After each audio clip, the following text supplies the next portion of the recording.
up. Where am I gonna pop up? Turn the mic on. Think I'll be up here. Surprise, welcome. And turn down my tablet.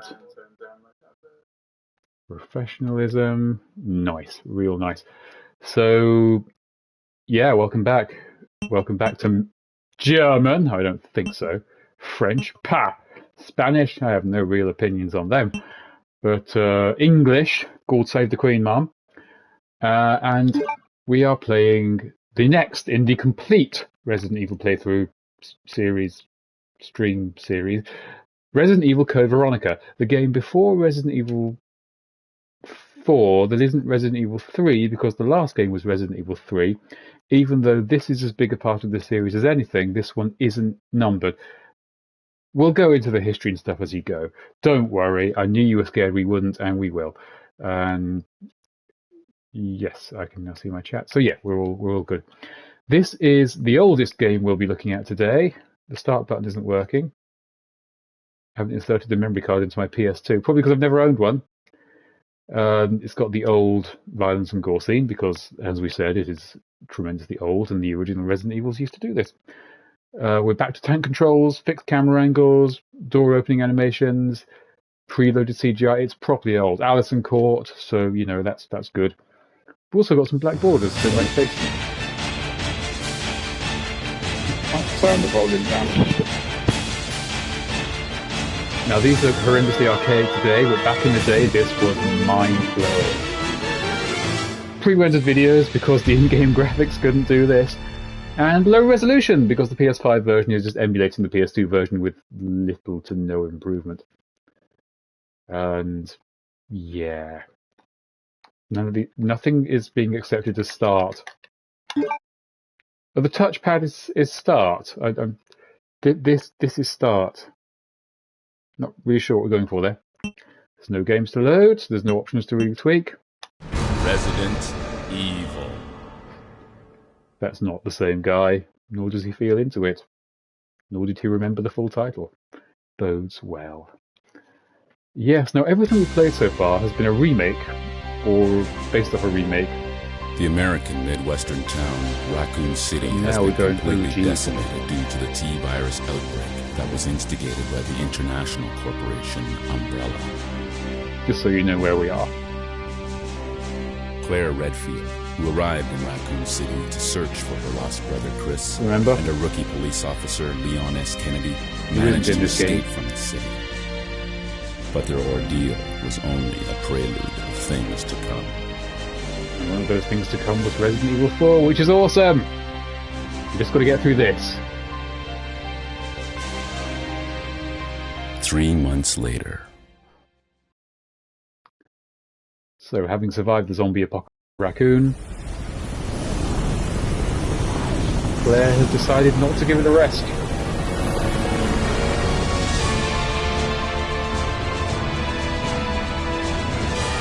These are blurry and pixelated, but your identification number is WKD 4496. I'm old enough to remember when these were cool. Welcome to your new home. They still look pretty decent.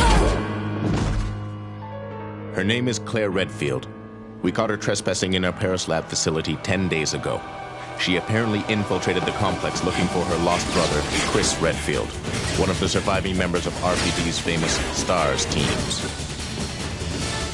Yeah, we take a bit more of an action movie-ish vibe in this game. Not exclusively. This is a strange game, even by Resident Evil standards, but we'll get there. Brother security is so hardcore they will literally have a helicopter dump ship in some skyscraper in the middle of a major city. They really don't want their secrets getting out. And the police are surprisingly okay with this.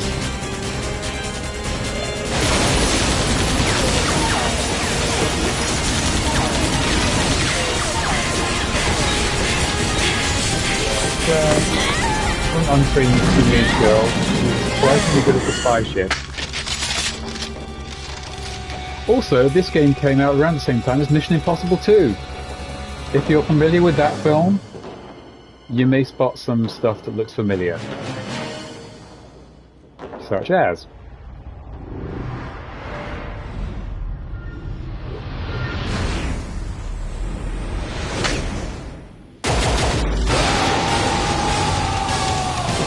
sure that would work in real life.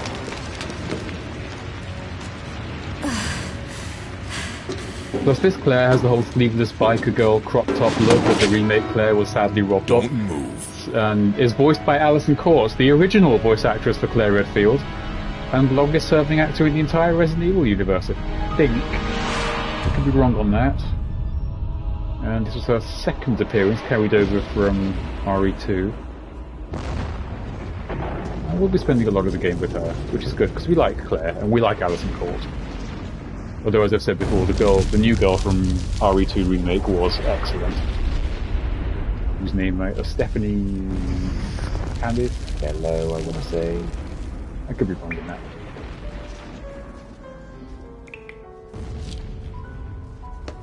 Anyway, action's over now. It's time to do a Resident Evil. And it's very difficult to do a Resident Evil when, contrary to what you just saw Claire do, she still can't move and shoot at the same time. Because we're going back to old school rules. Which, if you're getting Resident Evil entirely from this channel, you would have seen in Resident Evil 1 Remake last.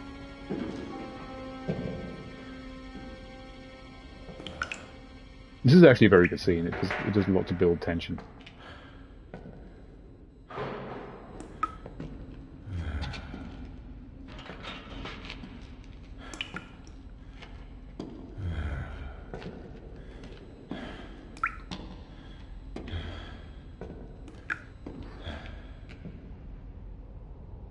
Julie, you're apparently...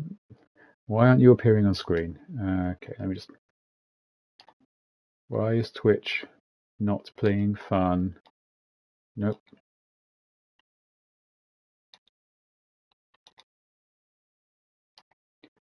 Hang on, I keep putting... I've done it again, haven't I? Okay.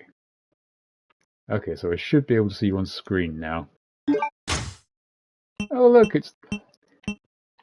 These sounds of selecting things are as classic Resident Evil as you can get. In fact, the Resident Evil 3 remake trailer was literally just introduced as a black screen with the sounds. And everybody got it. Iconic. Anyway, we've got ourselves a lighter. It's a PS2 era character model. Oh, we're running at 30 frames a second as well, so... Yeah, it's going to be rough.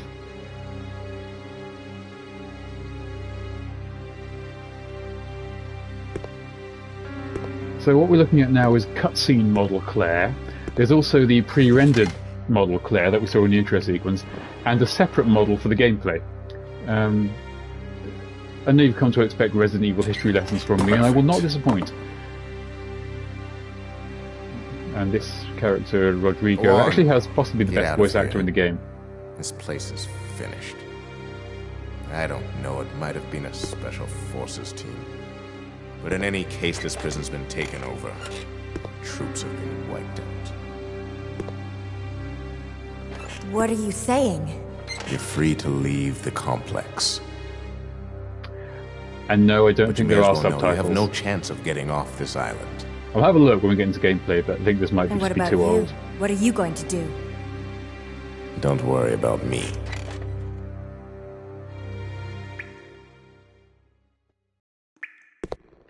And this is in-game, we're playing, yay! This is not quite what old RE games used to look like. They used to use the pre-rendered backgrounds, and here the camera can actually move with the character. It's panning a bit, which was impossible back then. This was actually kind of a big deal. Let's see... Are there even any options for this game? I don't think there's even an options screen. There was one before... none of the buttons do anything, so yeah, we're going to have to go without subtitles. But that allows you to experience the full glory of Code Veronica's voice acting. Well, Julie, glad you asked. This was originally, what's this now? A Dreamcast exclusive. Because Capcom had a weird period around the early 2000s where they were trying to be exclusive to console manufacturers, like for the entire GameCube era, Resident Evil was exclusive to the GameCube. No, okay, oh god, why is run on circle? What the hell is happening here? And there's no rebind options. Okay.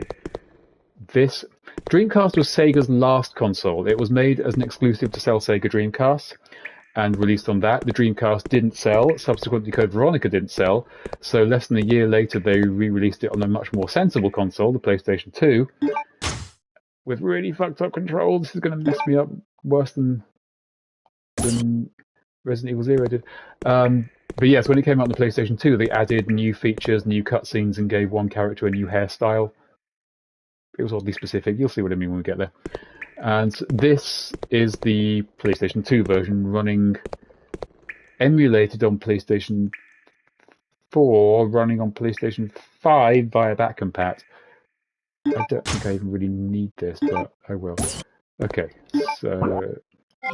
Oh, also you can choose to keep a light or a weapon, not both. Let's have another chat to Rodrigo, shall we? So we've been released from prison. You'll need hemostatic medicine. And he's out. Got to satisfy that hemo. As an old game, this is also bastard hard, if I remember correctly, so... Yeah, this may not be the cleanest run. Which I'm sure anybody who watches this channel is used to. We have a lot of handgun ammo, but we're missing a vital component. We've got a pot plant, a knife, a book, in case we get bored, and some handgun ammo. In fact, can we read the book? Oh, it's Resident Evil 0 controls. No. Oh, okay, so... Nope. Okay, the touch screen, the touchpad is the start button, which is the inventory. Can I read this? Doesn't book how to play. I'll figure it out. Good. So that's been we've eaten the book. No. What's back? Okay. So we've got a run button. We've got an incredibly low frame rate, even though it's a painfully simple game, and some blurry standard definition graphics. We are playing a very authentic PS2 version. Oh, whoa, God! Why is the stair going through Claire's legs? Got ourselves a little graphical bug there. Also, one thing that always bothered me about this game, when Claire rotates, she literally doesn't move. She's just like she's one of those cakes on a cake carousel. She just kind of slides around on the spot. There's still footsteps, but she's just kind of pivoting, and yeah. Anywho, onwards and upwards. Oh, we can't run upstairs anymore. We have to stop in front of stairs and press a button. This is an old game. Where does this stand in my lineup of favourite REs? Very near the bottom. Very near the bottom. Possibly not my least favourite. I may reconsider doing this list, but we are definitely working. The Dreamcast had some very clear limitations technology-wise, and this game hasn't been remade. Also, we're watching these unskippable scenes again, and sometimes you get an extra long version with a heartbeat sound to be tense. This game does get quite horror-y. Briefcase. I like briefcases. I've got a bad history with dead bodies at this point. Actually, big jump. Well, for silly luck, 3 months after escaping Raccoon City, we're back with zombies. Who would have thought that spending those 3 months chasing the people that made the zombies would result in that? So Claire is still looking for her brother Chris Redfield after the events of Resident Evil 2.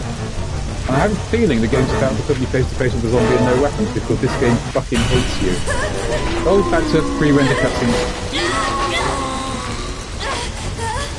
So we've had 3 different Claire models in the last 30 seconds. Technically this is a bit of a mistake, because zombies rising from the grave shouldn't be possible in Resident Evil, because they're created by a virus. But it's just such an iconic bit of cinema referencing that, yeah.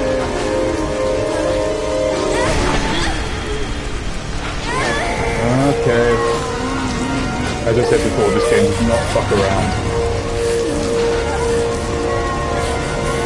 This is retro, this is year 2000, and... Whoa! I did not expect to make that scale. I will chalk that up to my own raw talent. Not luck at all. There is actually an arcade game version of this. It's like a first-person shooter. Uh-oh, it's story time! Lucky that guy sucks.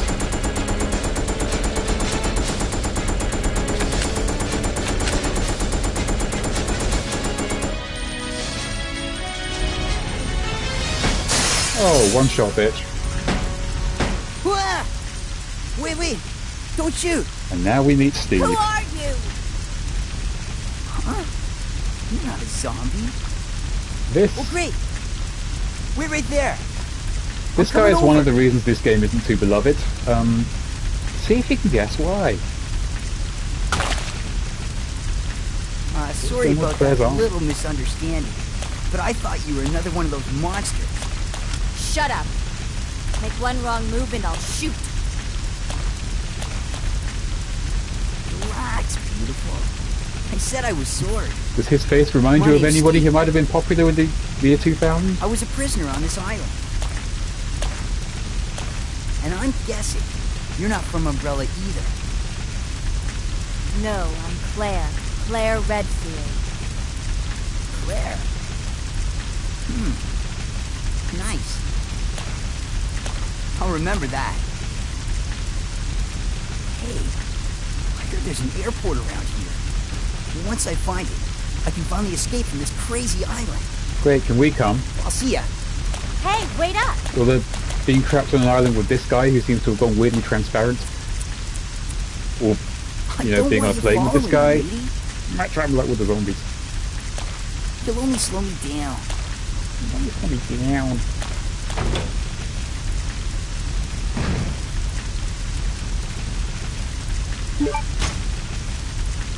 Well, on the plus side, we've got a gun. Alright, Judy, get your showers. I don't think I'll be going anywhere. Literally and figuratively. Oh god, which buttons work? Okay. Oh, okay, there's 2 fire buttons. See you soon! And if you thought that's as bad as the voice acting gets, you're in for a fun ride. Corpse picture, okay, so we need some kind of emblem, I expect. I played this before, but not for a very long time. Was this what, that's where it came in? Okay, I'm just going to go this way. So this is an Umbrella prison island. We don't know where. I don't know if we ever actually find out where the island is. Like, geographically speaking.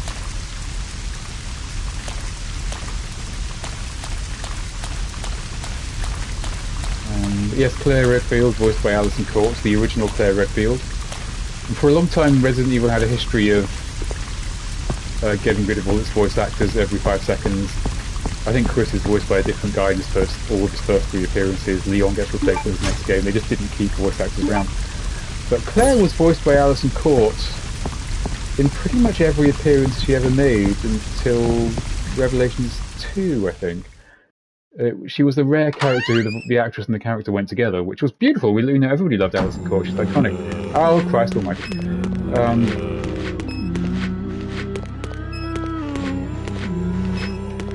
I can't remember the buttons. Oh, God. Oh, I hate fixed camera angles. Plenty of pop plants, though. I also remember that this game really punishes you for using all your ammo. There's a very, very poorly designed boss fight moderately early on, which is for a lot of people the sticking point at which they give up on the game. I've got there before and realised it's literally impossible with the ammo I have, which I'm about to burn through entirely. It might actually be worth taking the hit.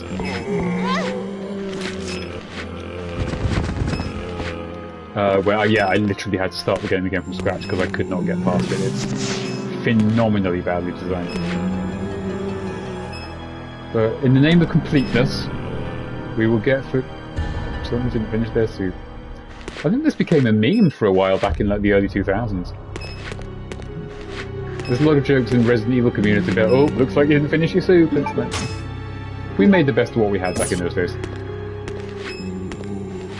Also, if you look at the light playing off the dishes on the bottom there, that swinging light is hard to appreciate now. That's showing off some graphics tech that we didn't have back in a while. This was going, yeah, you see that realistic lighting? Yeah, we're not using pre-rendered backgrounds anymore, bitch. This is some real-time 3D stuff on the Dreamcast. What? It's difficult to understand little things like that today that just look completely inconsequential, but back in the day, they were like, that was showboating. That was a major showboating. Oh, we got a story. A prisoner. We're a prisoner. This room stinks of death. Based upon the information I found, I believe that I'm far south of the equator. That might be the only location we get for where we are. Bob in the bunk below me is an interesting type of guy. He was put here because he used to be an attendant. And the boss named Alfred. Yeah, look forward to meeting him. Remember in the tagline for this stream I put that this game gets weird? It gets weird, and Alfred is kind of the centre of it. Alfred put him here because of a tiny mistake. What's going to happen? What's the building behind the guillotine stand? Yeah, let's sneak out of the building to see the guillotine stand. Of all the places you could go when you sneak out of prison, let's go further into prison. Really large plastic bags are being removed. Gee, what could that be? I was wrong, I shouldn't have escaped prison only to go further into the prison to go specifically to the death chamber. But thankfully I got back in order to diarise it. Same creepy laughter, screaming. Yeah, it's getting pretty horror-y. Well, there you go. I mean, no, you didn't get taken. Hey, Lenny K, what's going on? Welcome to a seriously retro stream.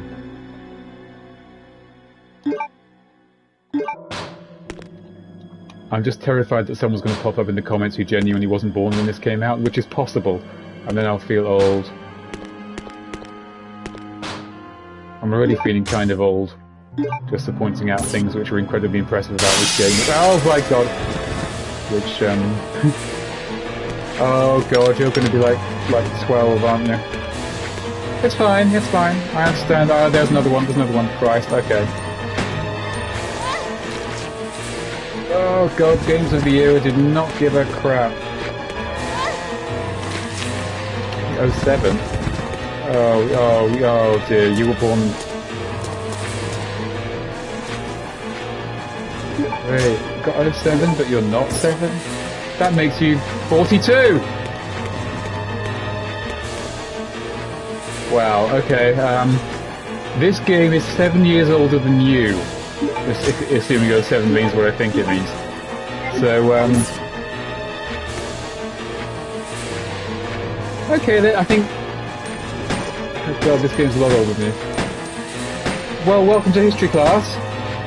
This is the kind of stuff that we used to be impressed by. Yeah, this may be difficult for you to watch, because I don't know where you stand on the whole retro gaming thing. But this is retro by today's standards. You know how in modern games you can move the camera around? Well, not in this one, buddy. The right stick is literally dead, and I'm still trying to refigure out the controls. But I vowed to stream the complete Resident Evil series, and while most games have modern remakes I can default to, Code Veronica here... Honestly, this game was a good-looking game for its time. When we get into things like the voice acting, you'll definitely see some datedness. I think it's got a charm to it. But it's one of the games more in need of a remake than other games. As you can tell from that, something bad is likely to happen soon. Also, Games of the Era do not care about killing the shit out of you or being horribly unfair. Yeah, I'm expecting to die in this one. I'm doing my best to survive. I haven't played it in probably since you were in like very early school.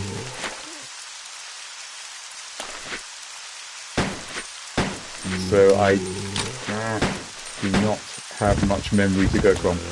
Okay, we don't have the ammo for this, but we don't have the controls to really deal with this.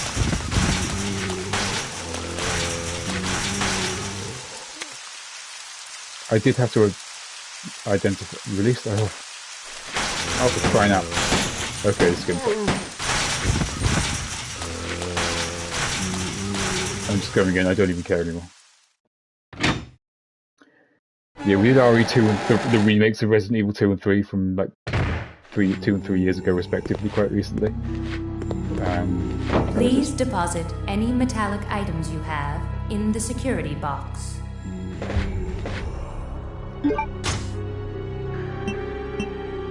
okay, to be honest, Snake and Nokia is probably about on par with this. In terms of age. I definitely say this holds up better. Where's my ride? Possibly not though. It also, even by Resident Evil standards, is a weird game with some very strange decisions and some hilarious voice acting if we survive that long. Wait, what? What? I'm not carrying... Oh, right, light up.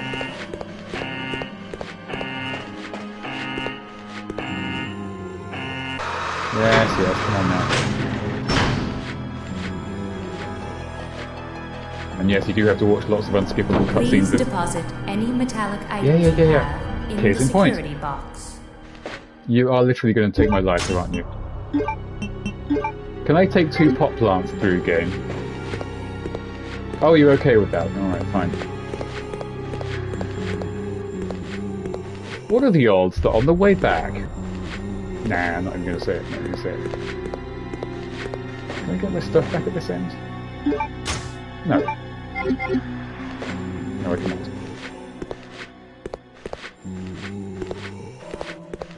Now, because they were very happy to move from pre-rendered backgrounds to 3D backdrops, and they were limited by the Dreamcast's processing power. A lot of this looks very featureless and bland. There's lots of flat grey stuff. This is all cool stuff. I can't carry any of it back, though. So you're going to have to wait there. 3D duplicator. Because the term 3D printer didn't exist. So it's kind of impressive they had this at all. 2 parts. Scan a 3D object. Scan into the tray. Translate the duplicator. So you wish to have converted on the machine.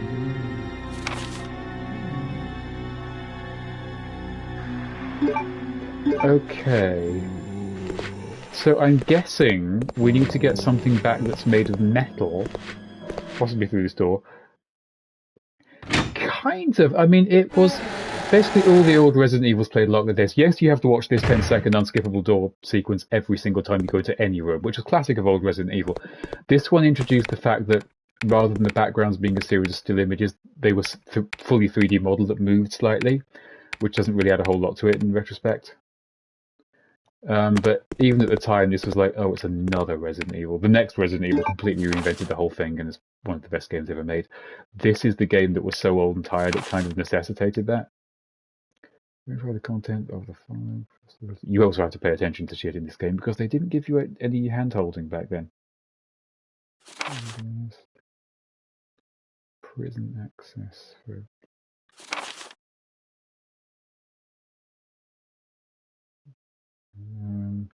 Oh, hello, what's this now? New product sample for Metal Industries. There was no YouTube. You had to go out and buy a physical book. TG01. When you got stuck. And you got stuck a lot in these. I may get stuck now because I've not played this game in a very, very long time and I can't remember the solutions. Wait, are we going to get some excellent voice acting? We bloody well are. Chris Redfield. Oh, hi, Steve. What are you doing here? Also, how did you get through with that metal thing around your neck? Chris Redfield. And that belt buckle. Is he a relative of yours or something? You mean my brother? Ah. Your siblings. Well, it seems your brother is under surveillance by Umbrella. What?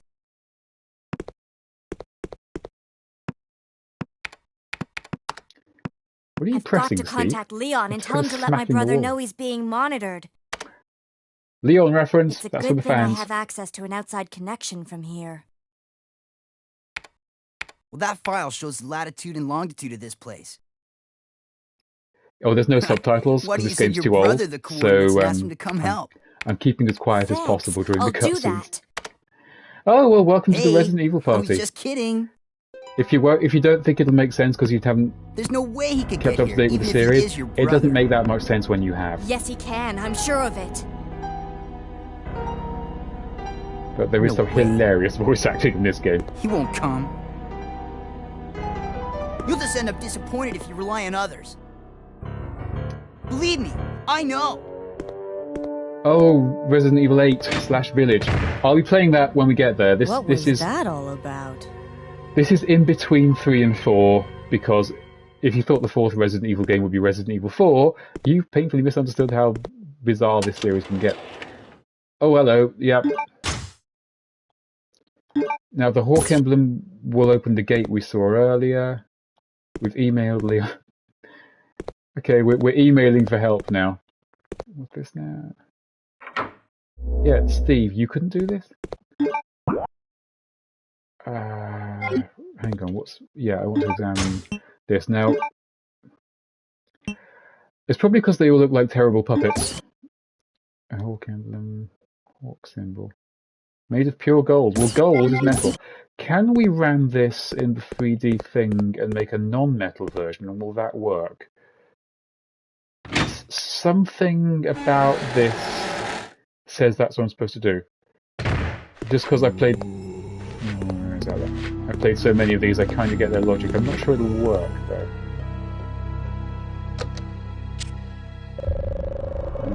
Okay. Old 90s computer screen. Okay, scan the crap out of... Yeah. So what's like your earliest game, Nenny? I know I'm going to regret asking it, but what was your first video game? It's going to feel like something I bought last week, I'm sure it is. But... Oh, was I right? I think I'm right, aren't I? Yes. Probably need that thing as well, though.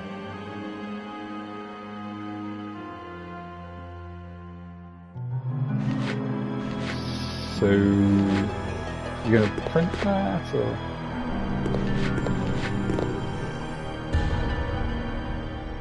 Oh, I have to put something in to carve it out of. You don't remember your first time. I understand. I'll take this back. Oh, I can't take that back. Okay. Yeah, well, you said Snake on the mobile. I'm like, okay, mobile games. See, to me, mobile games were a newfangled thing that, for a while, they were like, yeah, this is the future of gaming, and everybody was like, oh, no, these aren't so great. And, I mean, they still clearly exist, and they're a huge industry, but I don't think they've really replaced video games. Alright, so I've scanned the thing. I can't get out through the lock. Can I carry the thing out? Or is... This may not be the fastest stream I've ever done. Just warning everybody in comments if you're expecting the Code Veronica speedrun. This isn't it. But this is made from a very particular period of history. Can I run with this?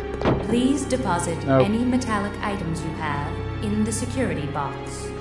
I'm not sure we accomplished anything here.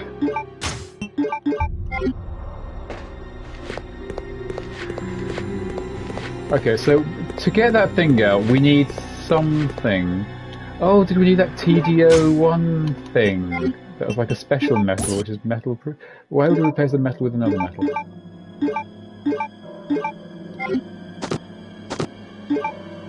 Just the one. No, we've done that.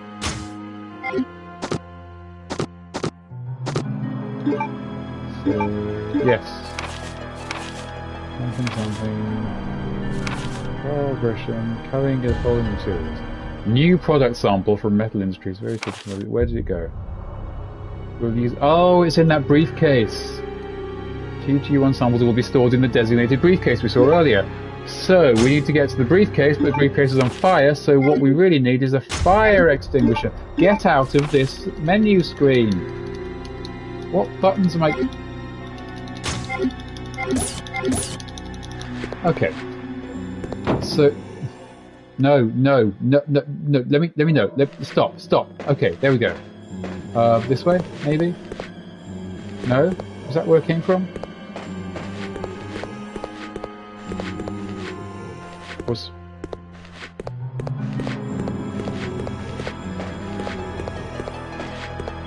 Okay, fire extinguisher. Which one of these random cylinders? Oh, although if we do find a fire extinguisher, we won't be able to carry it out because it'll be made of metal, won't it? So... Right, yeah, back we go. Oh, right, no, I need to pick my gun up. There'll be a lot of this, because this is a game I will actually have to figure out as we go. Including... do I want to take 2 guns? Yes, I'm gonna have to...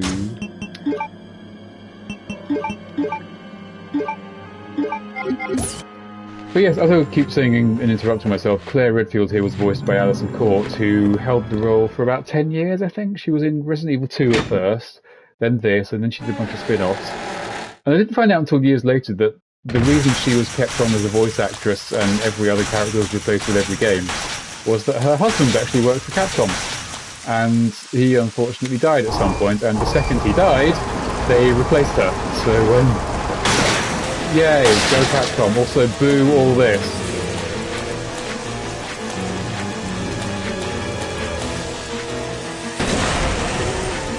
Okay, that blew up. But she did good stuff, Alison Court. She was also Jubilee on the 90s X-Men series, so... Yay, trivia. One of the reasons I chose the Resident Evil series to stream is that they are a series of which I can talk endless bullshit about, but no one cares. Oh, I see a fire extinguisher. Yes, we're making progress, making progress. Extinguisher. Yeah, let's go extinguishing. Let's just give it a check to make sure it's, nice.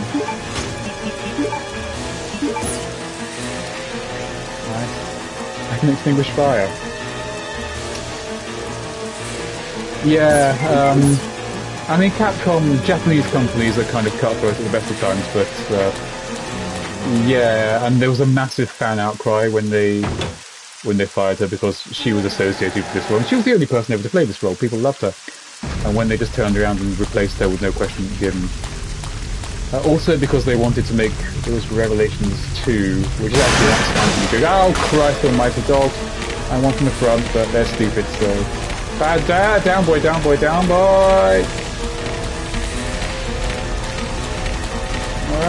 Zigzag, duck and weave, duck and weave, duck and weave. There we go. When they replaced her, they also wanted to go with non-union actors because they weren't paying people too well. So everybody they got weren't like professional unions. Although on the flip side, the game has...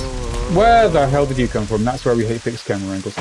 That game has some of the best writing and voice acting of the whole series, so it's hard to be too angry, but yeah. Hashtag justice for Alison Court. She got screwed.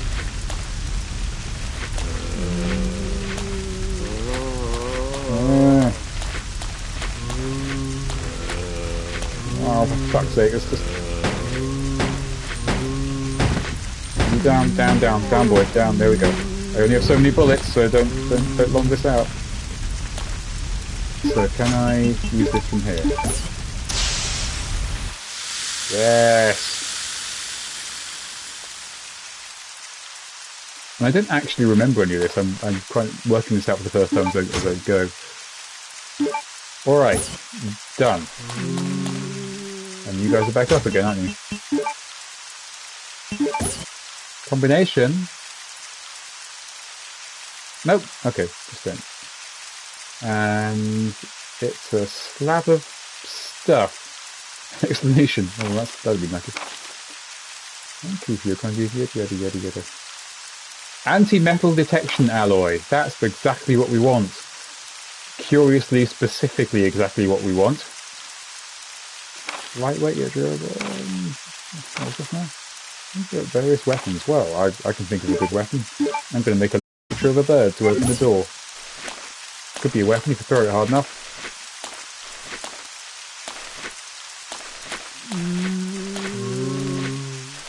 Oh god, it's really hard to see in the dark with this light shining at my face. Alright, in the corner, in the corner. You know the drill. Oh god, they can super sprint. There you go. Next. Come on, and there's another one. There you go. Alright, don't look around! I'm getting so lucky here. So lucky. There are some bosses in this game that will kill the shit out of you. Enough about my random rumblings. How was your Christmas, or whatever you do around this time of year? Because it is the season to be merry, obviously. Yeah, well, I hope you had a good one. I'm still polishing off the Christmas food myself, so I hope you ate, drank, and were merry. And got some good presents, of course.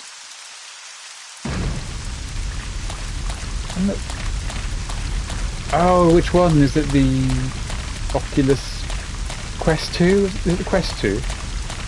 The latest one. My friend had one, but VR so far has largely passed me by. Nice, how was it? That's the first VR headset I looked at and gone, maybe. I mean, to be honest, the only thing that sold me on the Quest 2 was the possibility of playing Resident Evil 4 VR on it, because Resident Evil 4 is one of my favourite games, because I'm a Resident Evil guy. Who'd have thunk?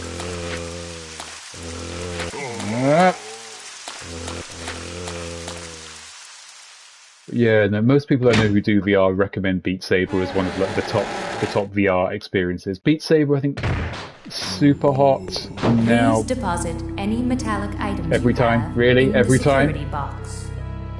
Well, I'll show you who's boss by doing exactly what you asked me to do. Oh my god, I've not got the button.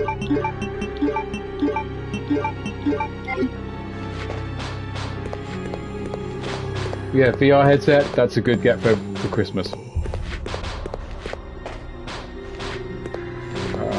Let's go.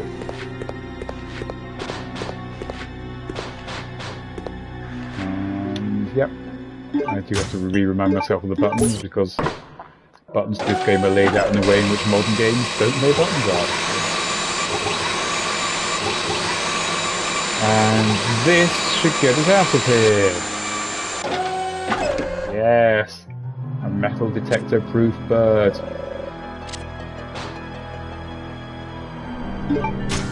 I can believe that. I can believe that. I mean, I know PS5s and Xboxes.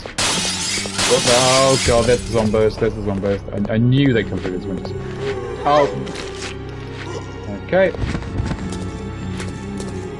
I can't really do anything here. You've given me no weapons, and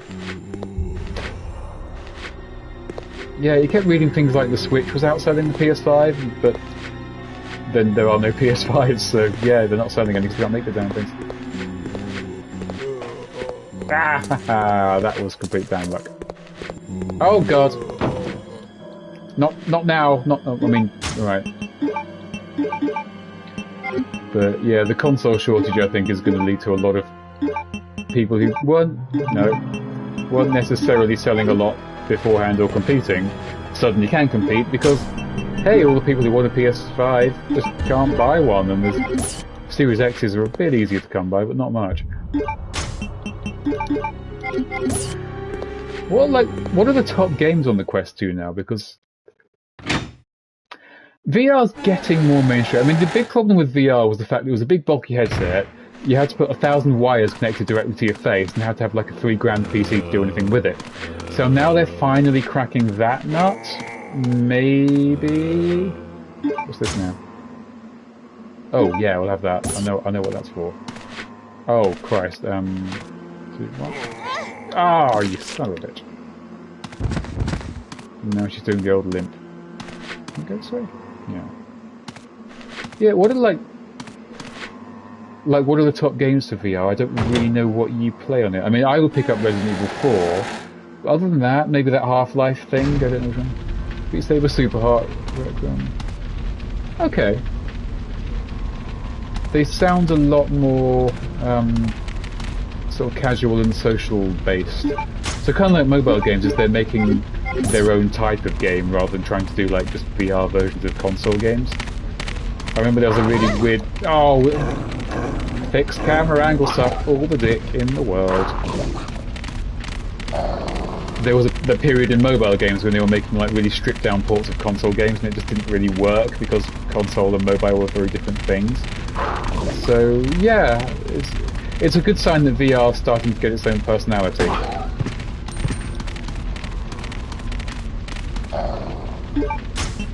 Can I? Yes.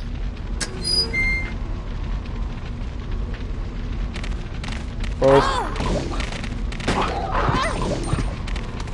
You've got so much health here, game.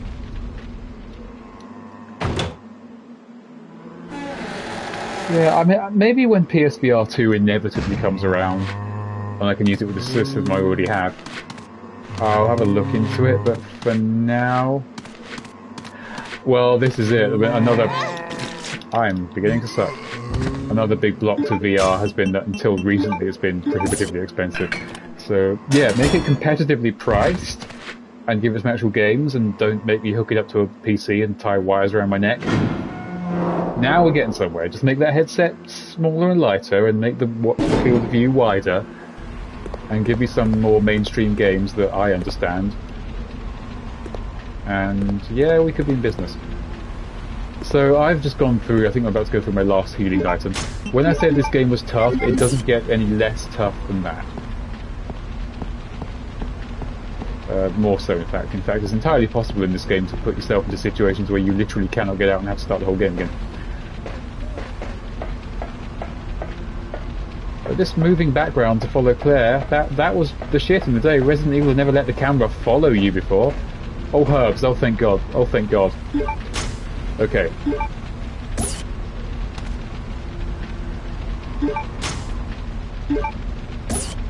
Okay, we won't die right now. There are some enemies later in the game. You know what, we'll worry about those when we get there. We'll worry about Steve knock-off Leonardo DiCaprio with his stupid voice acting later.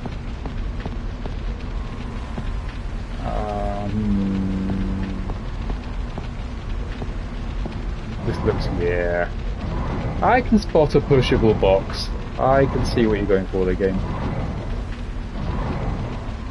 Yeah, £1,000 for experimental tech. Oh, that's right. I know one of the big sticking points for some people with the Quest 2 is that the Facebook requirement, which they keep saying they're going to get rid of, but not. But I mean, it's early adopter tech, really. It's like when people now are spending ridiculous amounts of money on 8K TVs, but by the time 8K becomes standard, there'll be better, cheaper options, and what are you going to watch on them? And I think the early VR was kind of that. It's the most ridiculously expensive price for the least ready version available. Nice fogging, can't see a bloody thing, thanks game. Ugh. Yeah, and I get it. I mean, I was always like, yeah, I'll wait for the PS5 when they've ironed out the kinks, but as soon as that thing came on pre-order... What's that sound?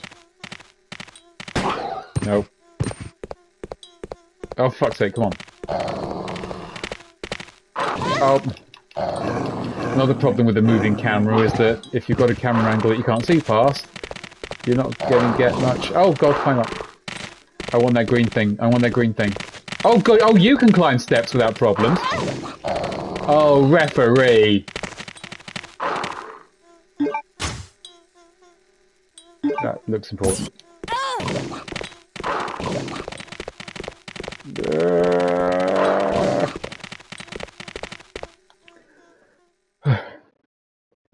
So yeah, I'm not immune to the whole, ooh, I got it first thing, but yeah, the PS5 wasn't really ready for prime time at first. Okay, it's a big spooky house. And him I remember.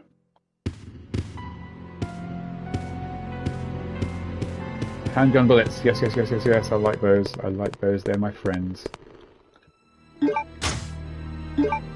Don't need quite so much pomp and ceremony every time I pick them up, but thanks game, I'm glad you support me, nothing useful. Right?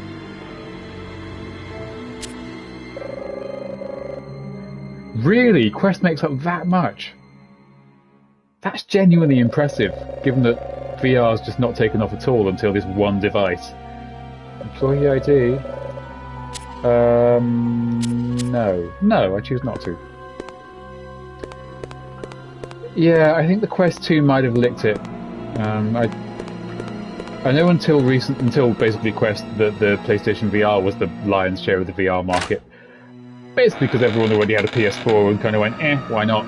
But it's rudimentary at best. What's that squeak? What's that squeaking sound? Oh, for fuck's sake, okay. No, no, no thank you. We are not at home to Mr. Bats. Love that though. Okay. Oh, and that first aid spray I can't get because of... Right, yep. See, you know you're playing an old game when you can't walk upstairs, you have to stop at the bottom of the stairs and press a button to start an animation to walk upstairs. That's where we're at. This is what I'm dealing with. This has actually got stuff in it that was rectified in the previous Resident Evil game. It's gone that far back. What's in here? Must be a keyhole somewhere. Okay, I need to find a key to the key item. Fine. I need a chest because I've got stuff and nowhere to put it, and I can't pick up any more stuff. I mean, I'm going to have to, aren't I? I'm going through so many herbs. Too many herbs. Okay, this is very Resident Evil 1. I mean, one of my favourite games of all time is Resident Evil 4, and that has a new Quest version, so... I've not played the VR version, obviously, but I can say we will be streaming that next after I'm done with this game. Oh, this must have a chest. Is that a chest? No, but it is. So, yeah, RE4 VR. Probably a good game. Or at least a decent version of a good game.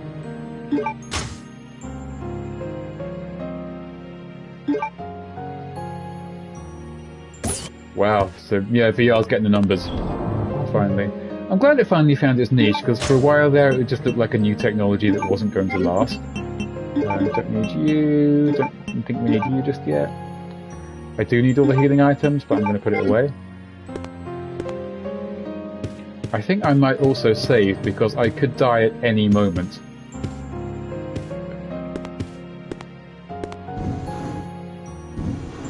And I really don't want to have to redo the game. If I was to die now, I would have to restart the entire game from scratch, because there's no checkpoints in all games. None whatsoever. You go back to your save, and if you didn't make one, then guess who's eating shit? Okay. NTC 0394. NTC 0394. Somebody remember that.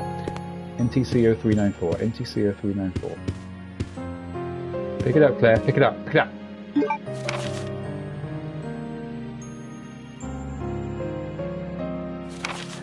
Yeah, it's like, what was this now? Oh, secretary. Was she mistreated by her mad... Yep, sorry for it. He doesn't trust anyone. Still prohibited from entering his private house. Lives with his twin sister Alexia in a private house? How bizarre.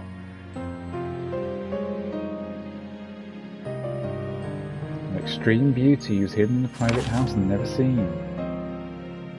Wait, if no one ever sees her, how can they all be talking about what she looks like? I think we found a plot hole, nurse!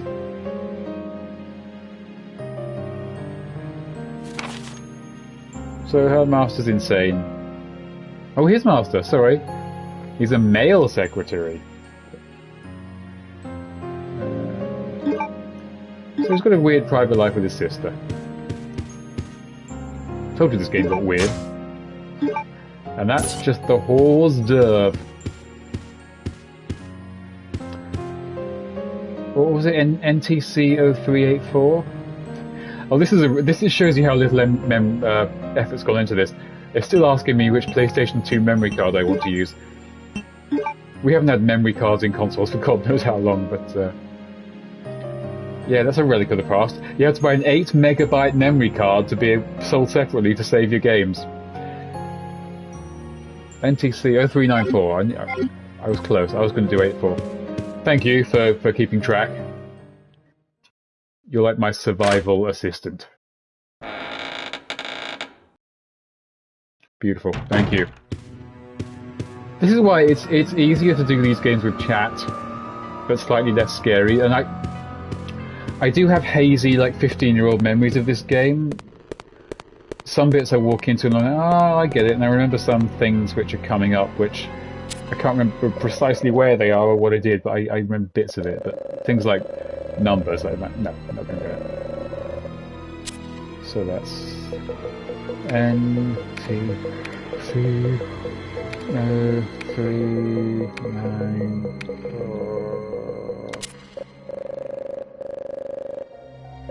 Please wait for our old 1998 computer.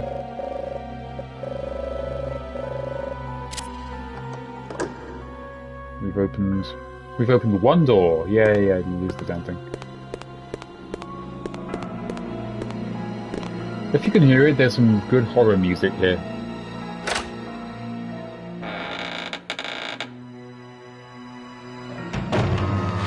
Bollocks. I mean, ammo. Yay. Oh god, I brought the bloody ink ribbons with me. I've got a horrible feeling I picked up the ink ribbons and forgot to save.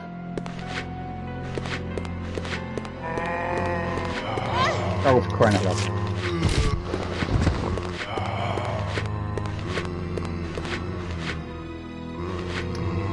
Yeah, of course there's one there. Alright, let's go this way. This game is not merciful in the slightest. Brilliant. You're used to working for men with very, very bad memories. So I'm very lucky to have you. I'm very lucky to have you, Lenny.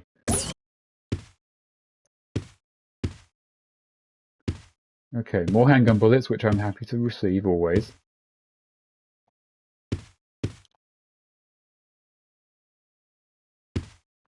This is something I do miss from the old games, the fact that you can just click on things and get like little text things to give colour to it. It's nice that stuff's just there without needing to be clicked on, but it does give like a kind of novel kind of vibe to it. Or it just tells you the obvious.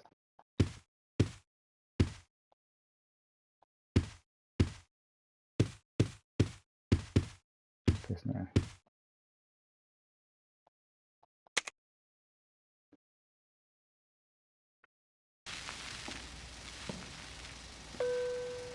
Yellow chair. I mean, it might not tell you people sit on it. You might have to work that out for yourself. It'll tell you it's a yellow chair, but what's it used for? We just don't know. Oh, that's fucked up. Oh, look, it's creepy twins.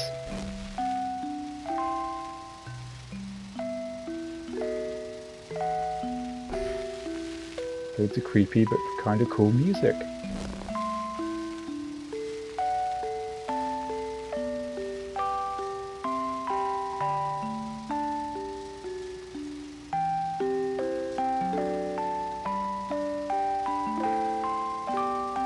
So remember when they said that guy had a weird relationship with his sister? It's not getting any better, is it?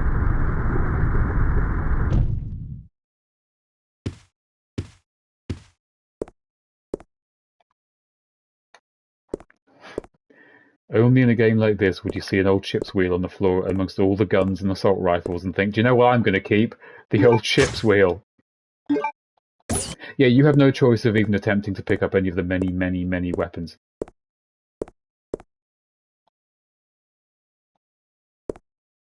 I have a feeling... Again, this matches a lot of bits in other Resident Evils. Oh, I can't fit in the memo pocket, so okay. I need to go and dump the ink ribbons, which I think I forgot to save. So if I die now, that's like game over. The last hour of gameplay is just in the bin.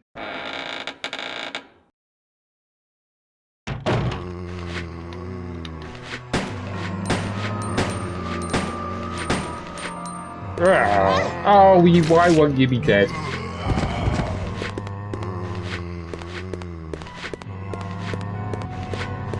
Oh, those stiff old PlayStation 1 3D, but kind of 3D, but not that 3D controls. Tank controls, and in this game they're especially a bitch. You kids these days, you don't know how lucky you've got it with your analog sticks and your 3D movement and your hip-hop music and your cassettes and your 8-track tapes and your foul language and your television and your sweets. All the things that young people have, probably, aren't they?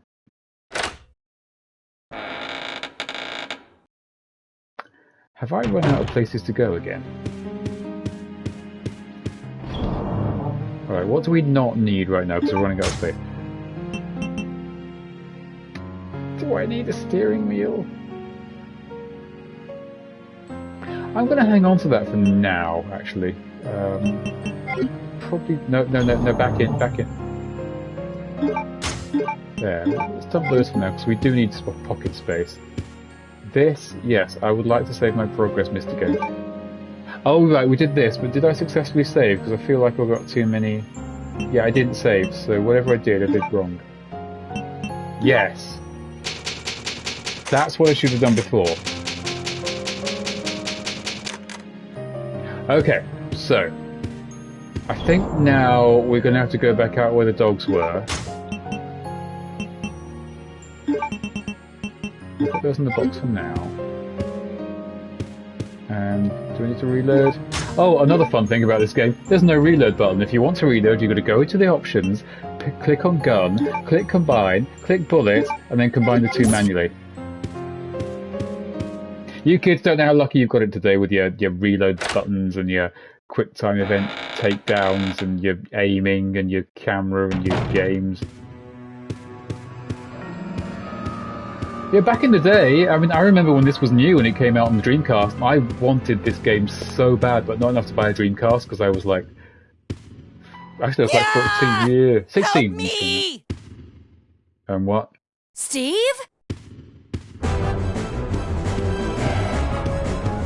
Oh, I think he's in the room with the... Yeah, where we just were. Well, I couldn't pick up the guns. There's no way you would know this because all you hear is a scream that Claire could not possibly have heard. You're the second person to say what's Dreamcast, and that's kind of like... Oh, screw this, tank it, and how are you not getting this? Dreamcast was Sega's last console, and don't say what, don't say it was Sega, do not say it was Sega, from the year 2000, for which this game was made. Yeah, Steve is suffering. Fuck, Steve.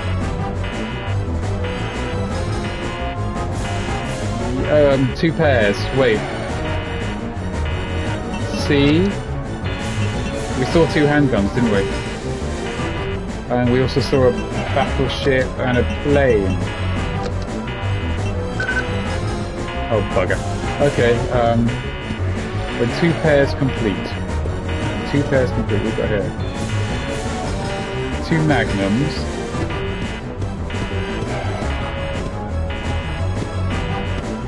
Two handguns. Plane, a battleship, and I have no idea what you're getting at here, game.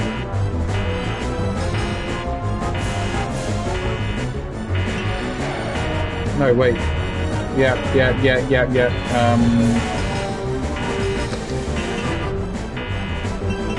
Can I do one? That was one pair. That was too close. Don't ask any questions. But I found something, thanks to you. Looks cool, huh? Oh, yay, we saved Steve. Oh, I need those. Give them to me. You gotta be kidding. I found it, and I'm keeping it. Shoot him. Fine. Let's make a deal. I'll trade you for something. This was a cool automatic. teenager in the 90s. So, yeah, times have changed. See you around, Claire. Adios. Hey, wait, Steve! You know, if he dies now, we get his guns and we, like, get way closer to surviving. The only reason we can't just escape is because that dickhead wants better guns than those ones. Yeah. All I'm going to say about Steve. But yes, no, the Dreamcast was the last console Sega ever made.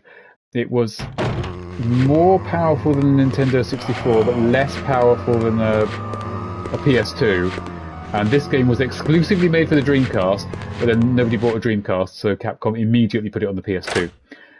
Which is why it looks kind of outdated even by PS2 standards, because it's made to run on the Dreamcast. Oh, hello. Oh, I know this guy. This is our villain. Our intimidating villain. Hey, Julie, you're just in time to meet the greatest villain in video game history. What are you talking about? You let yourself be captured so you could lead your people to this base. And that's some voice acting right there. I have no idea what you're babbling about. You don't fool me. I am Alfred Ashford, commander of this base. Oh?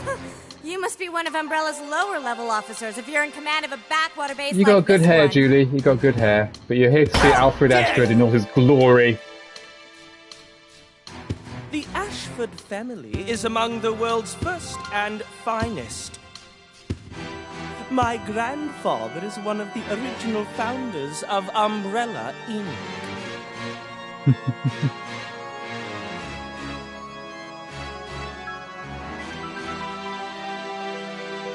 Now tell me, why have you attacked this installation?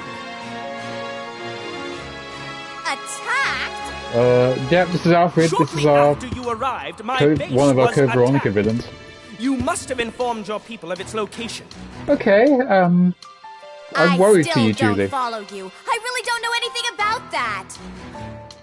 Unacceptable! How can you deny it? My base has been destroyed. And thanks to you, the experimental T-virus was released, creating countless zombies and monsters. I mean, hey, if you're both into Alfred, you both have a very specific type. Tell me. In terms of sexy Resident Evil boys, he's rarely on the list. Who so, sent you?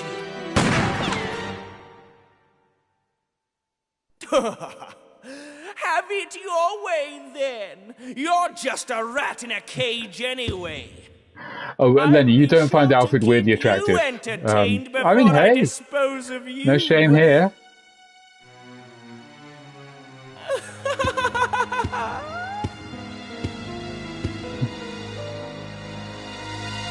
Although, to be fair, Lenny was here for the film clip and file which suggests that he has a uncomfortably close relationship with his twin sister, which Judy missed, in all fairness. If that makes him less appealing in your eyes, or more, I couldn't really say. He's into some alternative stuff. What can we say here?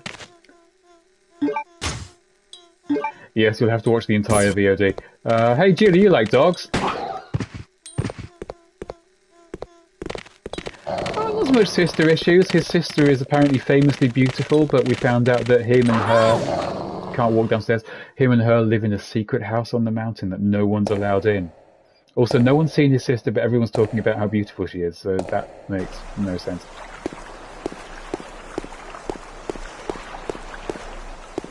It's pretty Alabama. Yeah. Plus it's backed up with incredible theatrical voice acting like that, which he just bore witness to.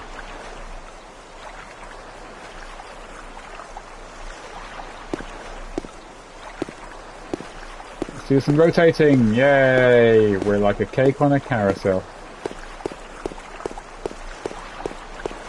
Oh, Julie, you said deep. I can't walk.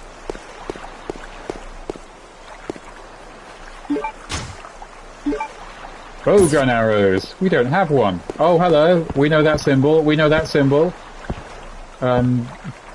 Just enjoy that PlayStation 2 era water for a second. It's like, that passed for pretty water effects. You just put a repeating wibbly texture on it, on a flat floor, and call it a day. None of this top-of-the-line physics and ray tracing and reflections like these days. No. Julie's a deep girl. You know, she's got a lot going on up there. I know what you're thinking. I know what you're thinking. Wow. So, I know this game doesn't look great by today's standards, but weirdly they seem to be skipping over this for remakes and going straight to Resident Evil 4, which holds up much, much better. Alright, down we go.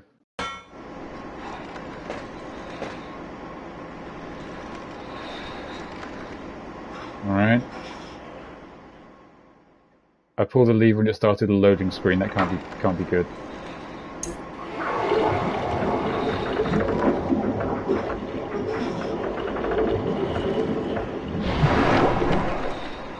Yeah, Julie was streaming Last of Us earlier. What did I just do? Oh, hello. Yes! Oh, more pockets. More pockets. Which Claire doesn't wear on her body. She just, you know, wants to spoil these lovely, attractive lines. Which begs the question of precisely where on her body she is inserting things to keep them. But Deep Beat Saber session, yeah. Well, this is it, when you're in VR. Oh god, what does that press? Oh god, the frame rate. And again, you see that wibbly water effect? That was the shit back in the day. This game looks like nothing now, but for 2000 this was a graphical showcase.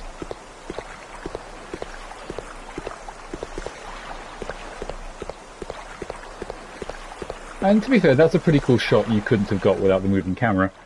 But, yeah... Julie, you always say you'd suck at these games, but I saw you, like, bossing the stealth in Last of Us 2 earlier. You pick these things up, you learn.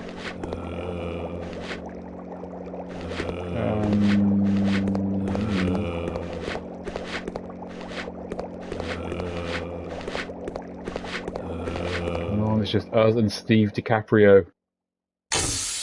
I mean, I offered advice from a distance, but that's all you, baby, that's all you. Oh, so there's bloody bats again. You chicken. Right, that's it. Oh, you can actually kill little fuckers.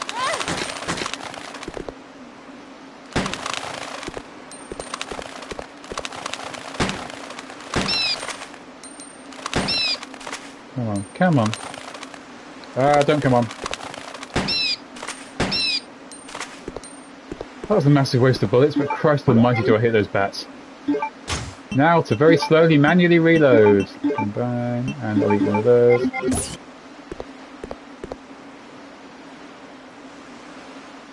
Control system of the airport.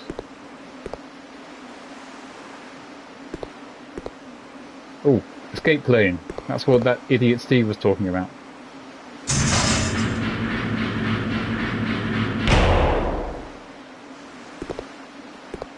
And off she goes again. Probably doing her hair or applying makeup. Oh, yes, that blue navy thing we picked up, that goes in there. Top 47,000? Wait, so you're 47,000th best in the world at Beat Saber? I mean, yeah. How many people are playing Beat Saber? Because that sounds like more players than most games even get. Oh, I can't guess those bullets. Oh, okay, so they could be like the best Beat Saber player in the world. Oh, fuck's sake. Why is that one zombie double speed? Oh, okay, you went from 200,000 to 47 in a day. That's actually good going. Oh, for fuck's sake. Another herb down, yeah.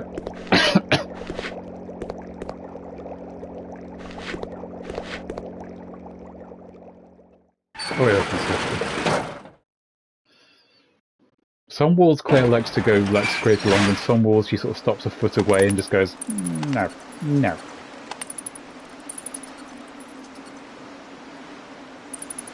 So that's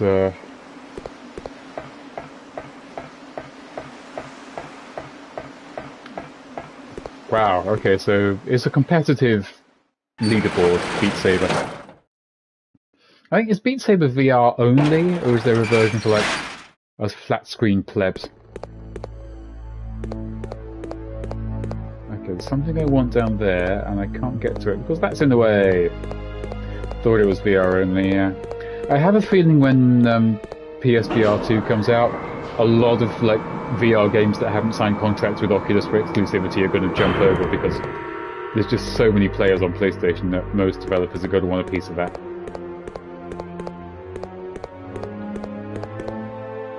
Lever, move the lever.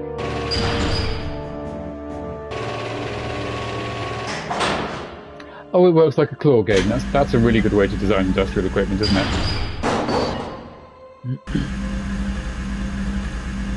Oh god, working for Umbrella must suck.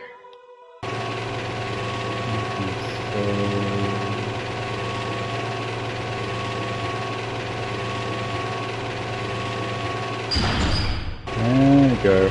One move one way, one move the other, and you get two moves.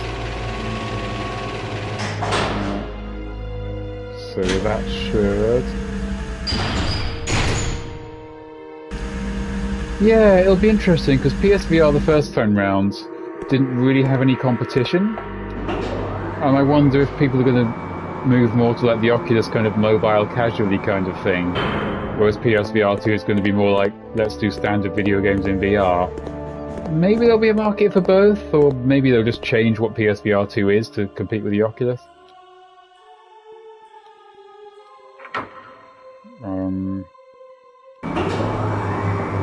It worked! It's full of assholes! Well, that's what I call a reversal of fortune. Alright, I don't really have the bullets for this, but...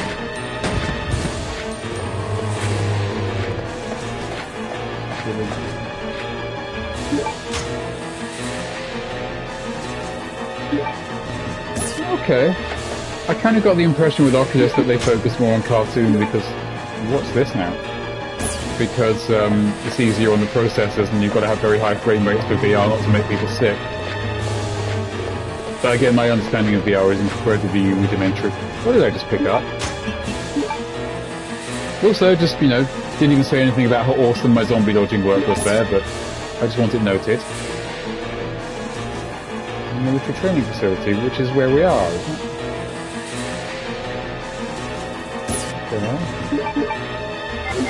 I mean, if they're doing that kind of numbers, they're going to put serious time and effort into making things work and progress. Which I think is why VR kind of had a slow start in that it wasn't really doing the numbers to make it worth people investing in. But yeah, the Quest 2 seems to be really flying off shelves, so I wonder what Sony have planned, because they're the biggest competitor just by the fact that they're PlayStation and that brand is so huge in the gaming market. We'll see. What am I looking at? I'm trying to bloody... Okay. Oh, I'm coming across a lot of dead ends. Lot of dead ends.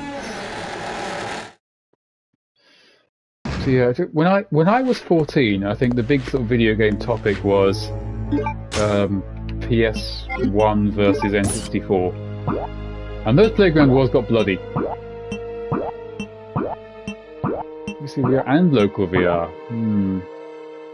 I mean, it's a good deal. It is a good deal. What are we calling the training facility, and what can I use this card on? Portability is a big one, because not only that, but I gather I had friends who had the old VR that you had to wire into your computer, and they'd turn around and end up strangling themselves, and it just didn't feel good. Whereas being fully free, I gather did. Wait, why are you reading that, Claire? You're over here. I've got a key and nothing to do with it. I don't really want to go play with those zombies. Yeah, that's it. I mean, the Quest is basically a portable, kind of like a Nintendo Switch you stick to your face, but far more powerful. It's a portable console in its own right, whereas before it was basically just a set of glasses for your PC. Which is clearly very much the direction to move in. It just means you need a really powerful portable machine, because VR requires a lot of processing power. I know they tried those like cardboard VR things for the Switch, and the Switch can barely hold 30 frames a second for most games, but for VR, apparently it just makes people sick because, yeah, you're moving around like 20 frames a second. It's just nausea-inducing. At the same time, you can make these damn things. Kind of why it's so phenomenal that the Oculus, the Quest 2 is so cheap, and that the power required to make VR work. I think some people get it, some people don't. It's the same with first-person shooters. I mean, standard first-person video games, some people get motion sickness playing from that perspective, some people don't. And it didn't hold those back. I think one of the big things holding VR back is it does depend on people having two reasonably good eyes, because obviously the whole 3D thing works as a trick of human beings having binocular vision. And not being necessarily too inclusive of people with glasses, I've heard, is a problem. I don't wear glasses, I don't know. So, yeah, but it's getting there. And it doesn't necessarily need big epic games like you get on a PlayStation or an Xbox. It's mostly getting... Yeah, I guess they've made it work fine. Where am I going? I think I'm going back past the mansion, aren't I? I'm kind of doing this in autopilot right now, and I don't know if some kind of long repressed memories of playing this game before are kicking in, but yes. Okay, so we'll be going back. That down there was where the plane was. So when you've got an airport next to your house, it's important to build a lagoon next to the ocean, and then have a submarine that goes down under the lagoon, which leads to a walkway back past the ocean. I mean, I don't know who designed this place, but they clearly weren't obeying fire safety laws.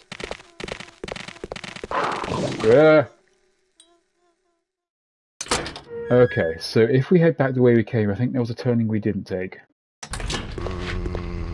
Yeah, walk straight into him, Claire. That's a brilliant bloody idea, you dozy cow.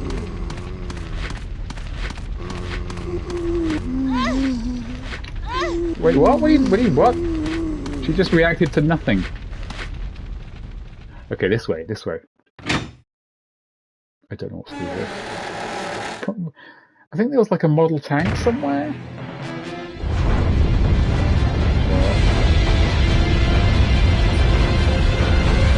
Oh boy, what's... Oh, it's... Right, something tells me I should be very scared of this. Yeah, bye. It's done here. See ya. There was one of those in Resident Evil 3 that was cut from the remake, so we haven't seen one so far. But they can kill you in one hit. Okay, another big spooky house. A red herb this time, which is useless without a green herb, which we don't have. Okay, what's going on in here? What the hell happened to Steve?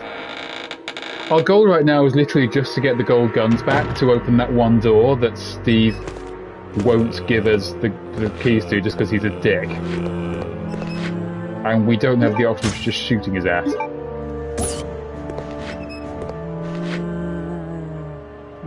Sure. Yeah, there's no printing it on your smartphone or anything. It's this game is set in 1998, so hope your laser printer's working.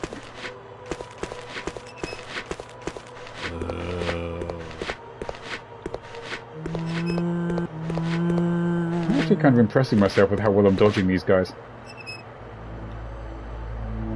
Special key? Well, I don't think I had... Oh, for fuck's sake. Any keys are really special or otherwise. And now I need more health again. And you're gonna... Yep. Stop. Oh, green herb. There we go. So how injured am I? Can't tell on that screen.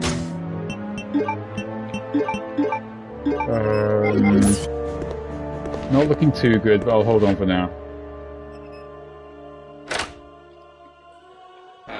I could admit, after playing Resident Evil 2 and 3 Remake with modern controls, going back to this is less fun than I thought it would be. I mean, I didn't think this was going to be fun. This has been the one game in the complete Resident Evil playthrough I'm dreading. I'm really looking forward to 4 again. I'm looking forward to Village. I'm looking forward to 7 again, because I do like 7 a lot. Oh, Gumball's broken. But this was once like, I'm going to have to play this for the complete playthrough, because even though it's not numbered and a lot of people think it's a side game, it's actually one of the most important, like, story-wise games for the main series. And I couldn't really justify leaving it out. Oh, come on! I've shot him like 7 times.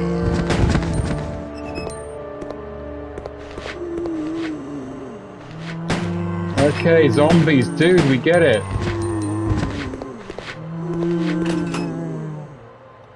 More arrows for the gun we don't have.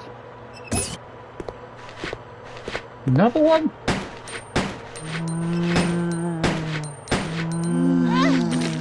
Okay, kind of overdoing it with the zombies here, game. I can't fight this many.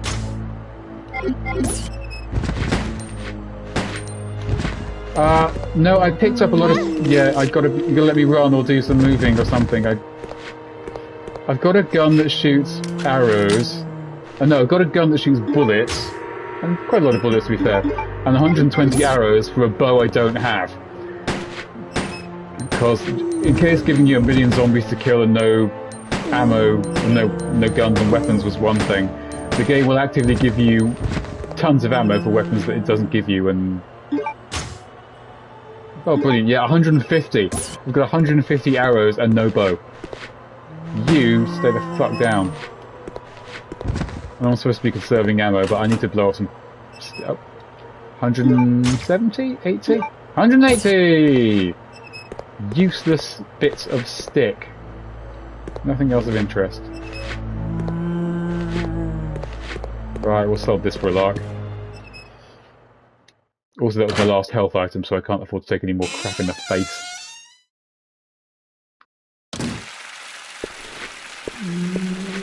It looks like a Turkish bath. Oh, I'm so... Oh god, there's a nude zombie from the sauna. Nude sauna zombies. Still losing all my bloody health. What's this now?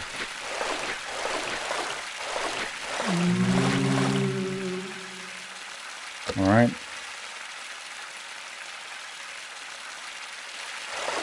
Oh.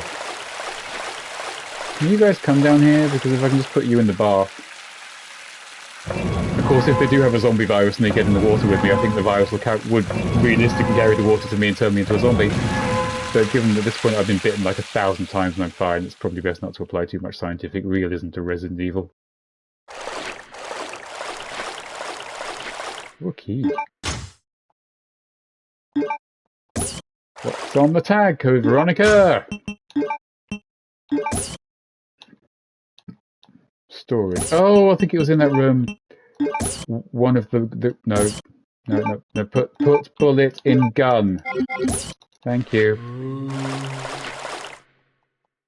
Oh, just wasting my time. Alright.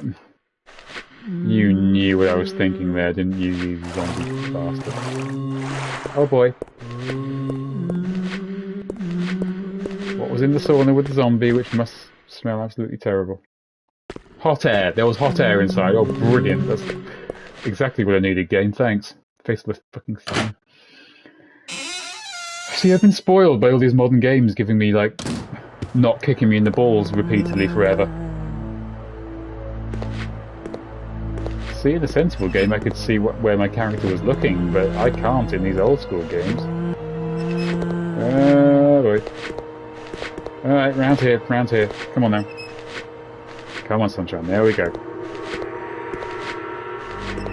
I might be able to sort of maneuver around him. I really should start saving bullets. Because like I say, later on in the game there are bosses that if you haven't got the bullets for, the game doesn't care, and you will just never be able to beat them and have to start the whole game again. And I don't want to be doing that because I've played this game before and had to restart... Oh, you son of a... And had to restart the entire game from after getting to the middle because it became impossible. And I'm still bitter. Like I'm bitter about losing a chunk of neck, despite having gone to all that kiting work to get rid of the bastard. So... is this where I can use that card I found? Yes. Yes. Thanks for asking for once and not making me go into the inventory. I also want to use that storage key, which I think was in here. Which I know was full of zombies again. So, you know, bugger that. I could also really do with the save points because I'm not confident in my ability to not die.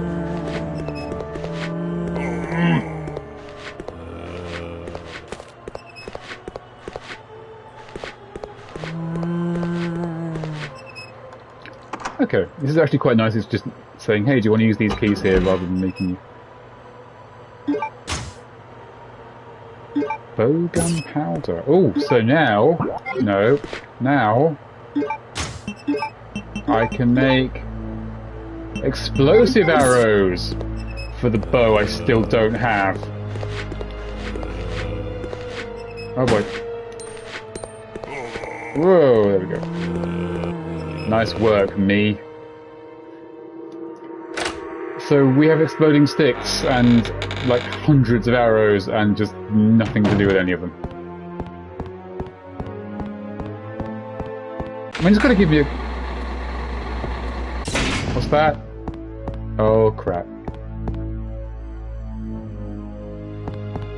Brilliant. I just wandered into some kind of a trap. I think I know who might be coming up.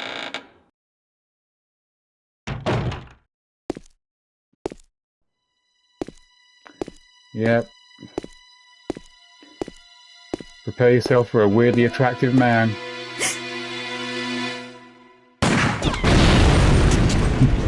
You can't shoot for shit. Oh, and Julie's off doing her hair, and oh my god, I'm gonna die.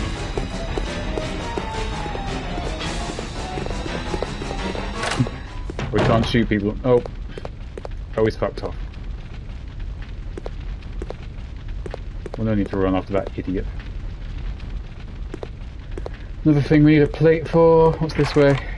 Locked. Oh, we have to go after him. What's this? Alright. Oh, we've got a heartbeat to it. Extra tense. Maybe it's Julie's.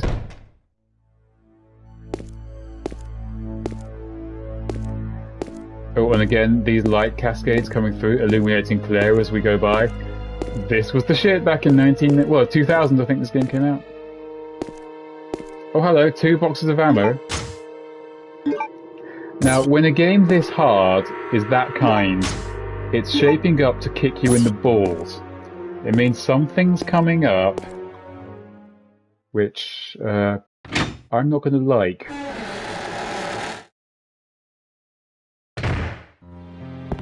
Okay, save room. This is good. This is good. Oh, and health, and what's that?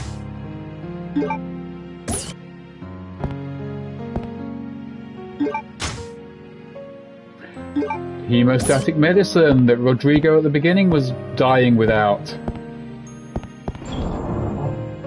If I die, I'll go back to the last save, which was quite some time ago now. So. Do I have... I've got an emergency herb, but I want to save that for... Well, you know. Do you know what? I'm going to play it safe. No. Actually, yes. This one here. Pick it up. Alright, so... I'm not going for the best rank in the game here. I know speedrunners would have finished this game twice by now with no saves, while dancing, pirouetting upside down and playing with the controller immersed in a bucket of cold water. But we're just trying to get through this. Because Code Veronica has been kicking my ass since the year 2000. Or shortly after. And I actually first owned it on the GameCube. Which is a very underrated machine I have a lot of love for. Okay, so... We're not going to give him that guy's medicine just yet. Alright, so... What was the game being so uncharacteristically generous to us for? And we've only got 1 herb, haven't we, so... Yeah, we can't take much punishment. Oh, crap. Welcome, Claire. You smashed a GameCube? Consider Lenny, the area you are an in innocent a GameCube. special playground A fine I have machine. prepared just for you. Right. Please try I'll and forgive keep it. me amused. I'll forgive this one. And do not disappoint me by dying too soon. I so want to enjoy this. I wouldn't say he was an intimidating villain. But that's Alfred Ashford, baby. What? Where are we going? Where are we going? Didn't I just try? Okay. Okay, so if we die too soon, Alfred will lose his erection. Nostalgic for the 3D. To me, that's like being nostalgic for like the most recent Spider-Man film. Yeah, you just missed some awesome cameos from Alfred Ashford, the strangely attractive man, with his strangely attractive, I won't even say laugh, more like a schoolgirl titter. Hey, it's what that dickhole Steve wants. It's alright, I think he's going to be, well, he'll be back, As perhaps not the most intimidating villain in Resident Evil history. Oh, it's got the fucking bullets in it, because of course it hasn't. Why would I want bullets with my gun? I've got a gun with no ammo in, 150 arrows with no bow, and half a pistol. And now I'm locked in with...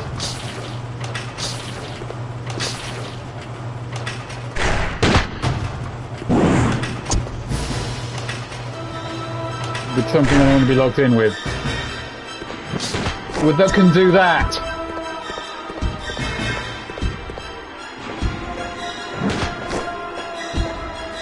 Alright, they've got some crazy... Oh, great! Because you know what goes really well with cameras you can't move? Enemies who can attack you from off screen. Who seem to have... Yeah, the AI's fucked up. I'm going to call that a 3. Oh, it hasn't fucked up too bad. And they never die. Dude, how are you alive? Jeez, oh man. I mean, that could have gone a lot worse. I mean, he was missing me a lot because he didn't seem to understand stairs, but...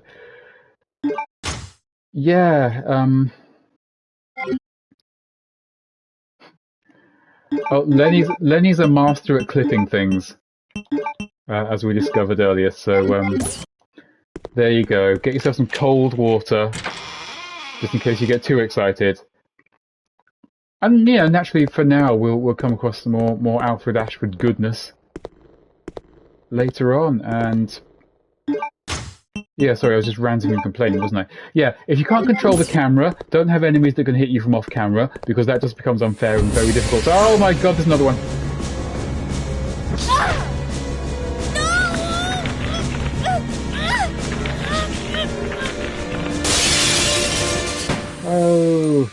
Oh yeah, this is the time of the year The Matrix first came out.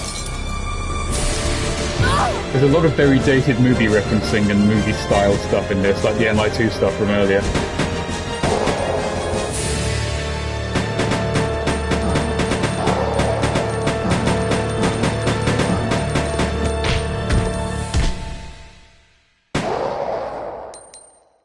Sorry, Steve, you will just never be cool. Oh yeah, that felt good. Don't worry, Claire. Your knight in shining armor is here. Hey, whatever you're into, honey. I think Steve's meant to be the sexy one, which is just absolutely hilarious. But thanks for the help. See? This is why you need me. I got your back. Whatever. Here, take these. Machine guns? For me? You know the deal. In exchange for your Lugers. Yeah, the only reason we're even stuck here is because this dickhole won't give us those guns we need to get out. Great, fuck you, Steve. This thing is too cool. Yes! Now this is my kind of weapon. All right! Huh? Hey, this thing's empty. To be fair, I did enjoy that. Me. I enjoy any time Steve gets like something bad happens to him. Plenty of ammo, just for you. Way up there? Give me a boost and I'll get it for you. All right, all right. Welcome to standard definition PlayStation 2 era textures, Lenny. You're too young to have appreciated this, but if there's a few blobs of grey on the black texture, then we consider that good graphics. Yeah, Steve can jump out of the window literally higher than this and backflip onto the floor in slow motion, but he can't grab something from on top of a box. What? Now that your knight has made his appearance, Alfred. he can join you in your descent into death. You know, Alfred's got a flair for the dramatic.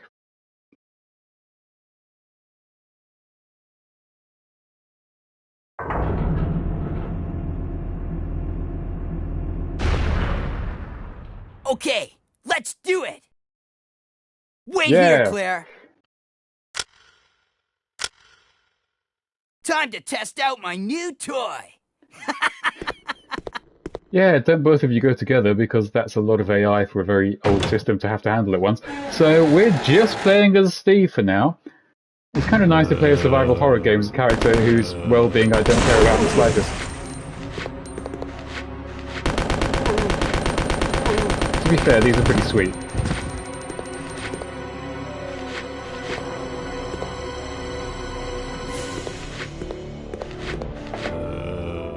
What's in here? So I think this might be the only time we play as Steve. It's somewhat longer than the well, actually no, given that we played the remakes of the previous Resident Evils. Why are you shooting the wall, Steve, you dickhole?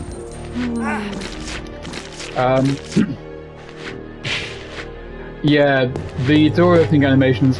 Actually, another fun fact, because this series started on the PlayStation 1, which had CDs, the door opening animations were designed because every room took so long to load, it looked weird. So they hid it by having a door opening animation, and for some reason, someone decided that they were iconic.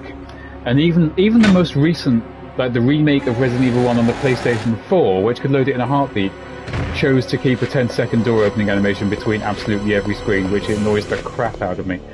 But yeah, and especially if you just want to like zip across to one place and zip back, that's about 10 seconds of animation every single time. It thankfully goes away. But to be honest, it is iconic to the game. But some things, just because they're iconic, don't need to stick around, and fuck them. But like I said, this is the oldest game we will be playing in the complete Resident Evil playthrough, and it's very emblematic of how things were back then. In fact, this is more advanced. The original Resident Evil didn't even let you turn around quickly. You had to slowly rotate. I mean, you had to turn around like that, and then walk, and then like that, and that grows from 3 onwards. They gave you the ability to just turn around. So there's your history lesson for it. Don't know how lucky you've got it. Hey, Claire! I managed to clear a path for you. And speaking of you being lucky, we don't have to play as Steve anymore. Safe now. Christ, that voice is annoying. And since the Dreamcast and the PS2 version, what do you think of my he was work? given a new haircut specifically to look less like Leonardo DiCaprio. You see? That was a decision Capcom made. This thing is a lot more reliable than any person. Than people? I know about Layers of Fear too, yeah. This was very much, you loaded the whole room, you damn well waited, and if you wanted to leave, you unloaded it and loaded the next one. Steve.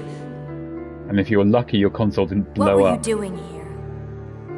It was drama. Who brought you here, and where is your family? I'm gonna say, her face still holds up quite well.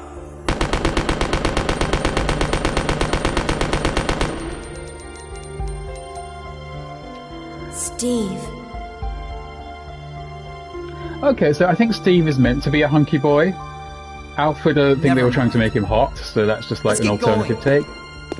But yeah, he's a hunky teenage boy. He's completely designed to look like Leonardo DiCaprio in Titanic, which was a current movie when this came out. I find him more annoying. It's more his voice and his voice actor is annoying. Like when he gets angry just now, fires the gun dramatically into the ether. Again, this is a Japanese game where hunky young boys with hot tempers is considered attractive. To me, he just seems whiny and annoying. But again, you like Steve, then you know him and Claire are going to be traveling together for better or worse. What am I holding? These are my guns? Where's my pistol? Yeah, what are you equipping me with new guns for, game? Come on now. We don't have this, do we? Yeah, we don't have a blue card yet. But Steve has clearly got some serious drama going on under the surface. He's not just a whiny, annoying dick. He's a whiny, annoying dick for dramatic reasons, you know? We still haven't seen this fucking crossbow. I'm kind of worrying it's like really obvious and I've missed it. The first time I played Silent Hill 2, I got to the end and was like, well, the boss is up there. I can't fight the boss. And then I looked up a guide and it's like, oh yeah, just use a sniper rifle. And I was like, what sniper rifle? And it turns out I walked right past it like 3 hours ago, and since then was basically a dead man walking. Oh Christ, me and Steve are dead. Oh no, Steve is really hurt. Titter, titter. Claire, are you okay? Steve, behind you!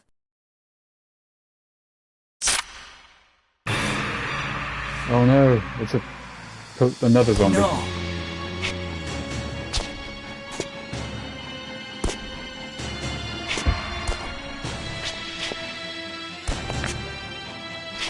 What's wrong? He's so Steve? sensitive and that's attractive apparently.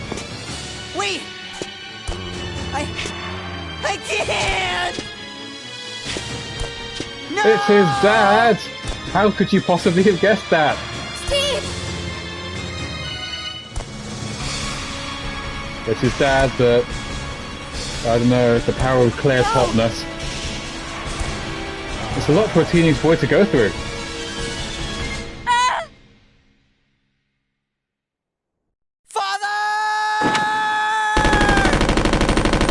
Lenny, you guessed it right. It was indeed his zombie father.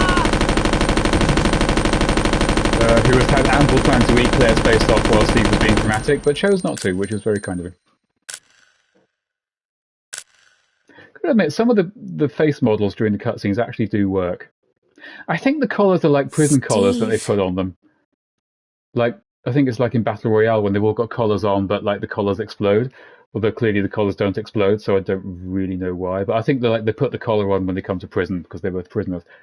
I don't think it's ever really said, but yeah. Oh, Steve! Father. So much drama. Father. In a game that was clearly developed by the Japanese, because in America would say Dad. It's a shame men don't wear explosive prison collars more often, Julie. Yeah. I'm finding out a lot about your particular tics tonight. Dad. Used to work for Umbrella. Yeah, Dad, not father. Screaming father's very Japanese. Steal information. Intending to sell it off to the highest bidder. He was caught. Mom was killed. And we were sent here.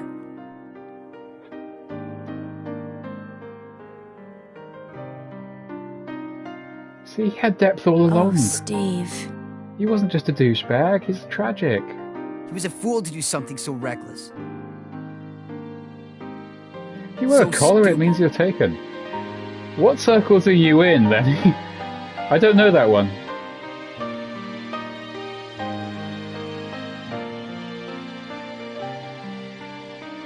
I mean, on the bright side, he kind of just solved his daddy issues. Just rest. You know, glass half full. Is that a gay thing, the collar? Because I've got a lot of gay friends, and I, you know, talking to them is like a lesson in just like a whole separate side of society. I should leave him alone for now. Yeah. He's alone, surrounded by monsters, not paying attention. I should leave him alone because he's sensitive. Yeah, so a collar means you're taken. It's like an engagement collar kind of thing. And, yeah, I guess a ring is a similar principle.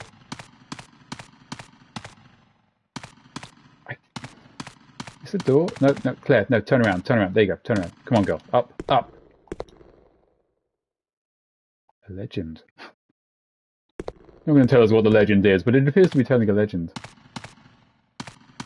Oh, so like even within gay circles, this is niche stuff. Interesting. I mean, I don't think that's what's going on here, but it suggested that Alfred put them here, and Alfred's clearly got some weird shit going on, so... Yeah, maybe that's what he's trying to say, although he owns both Claire and Steve. And it seems that his type is... what the hell? Is that a black screen?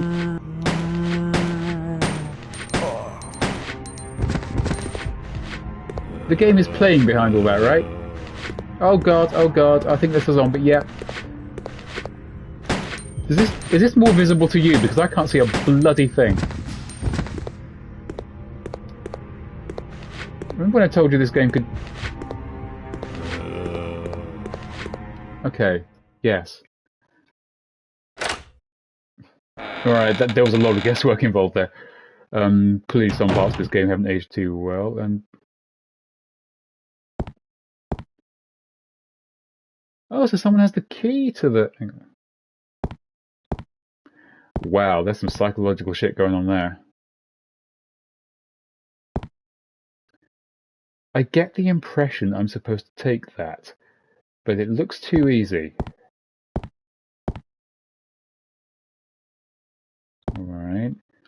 And it's a room with a picture of the room inside, except here there's a red picture on this side, and whatever that is. And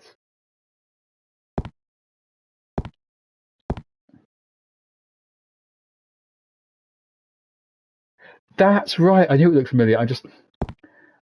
It's so easy, I think if I take it, it's going to be a trap. But you know what? We both know where this is going.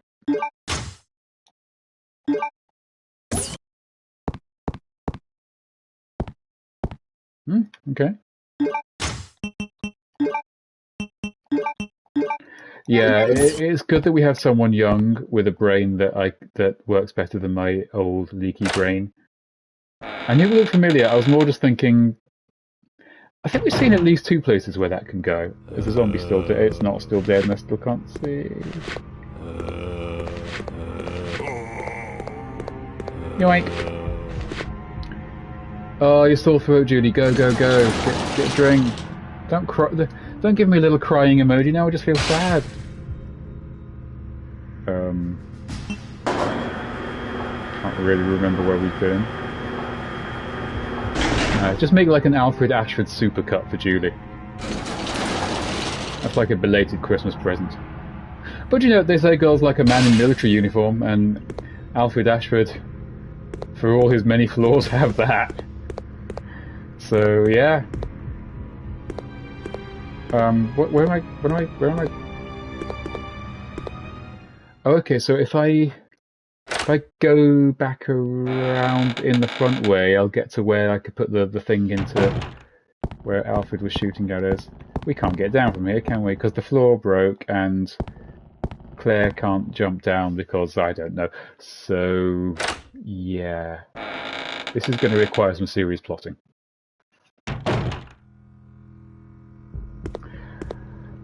I will say, when I was younger, my brain was much, much sharper. I could just remember things and rely on myself to remember things, and it's one of those things, little preview of the future here. Certain things happen when you hit 30, at which one of them is you suddenly find yourself forgetting things which you shouldn't be forgetting before. And of course, whenever you finish peeing, there's always a little bit more. Yeah, look forward to that when you're 30. Where did we come from? I'm lost again. Back when I did exams, I never revised a day in my life, and I didn't like pass with flying colours, but I never failed. Now I don't think my brain could do that.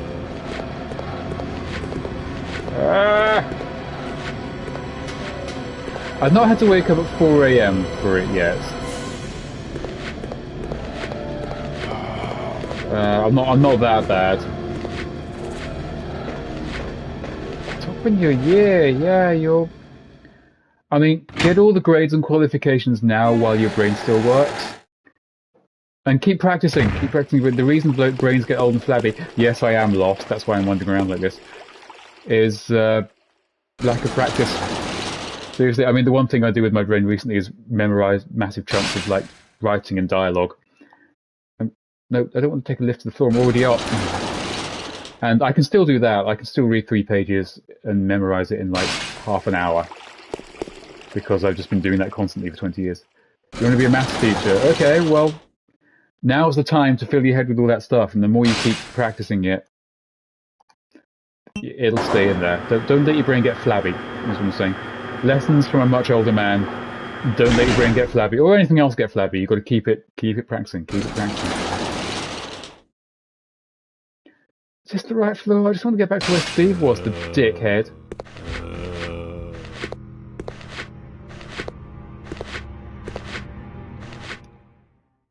That's impressive. You can just skip bits of school, I think. I don't know what qualifications you need to be a maths teacher. My maths teacher was a terrifying nun because I went to Catholic school and now I'm scared of nuns. But thankfully she was so neurotic that despite the fact she was horribly evil about us failing, she got so panicky that we might fail that she ran around during the exam at the end just doing the questions we didn't know for us because she was so scared that anybody might fail. So I passed my GCSE maths. That's dogs, I hear dogs, and I also can't see anything. I passed GCSE maths because the teacher did the exam for me because she was terrified that she might have a failure of a student. So I call that one a freebie. Ah! They're everywhere! And Claire's very slow. Get off me. Get off. And pick up... Oh, fuck it. I don't need... Why am I trying to pick up what looks like bows and arrows things when I don't have a bow and arrow? I just want stuff. That's all I'm here for. Oh, it's good that you get along with a teacher. I didn't really have teachers like that. To be honest, we didn't really have that sort of...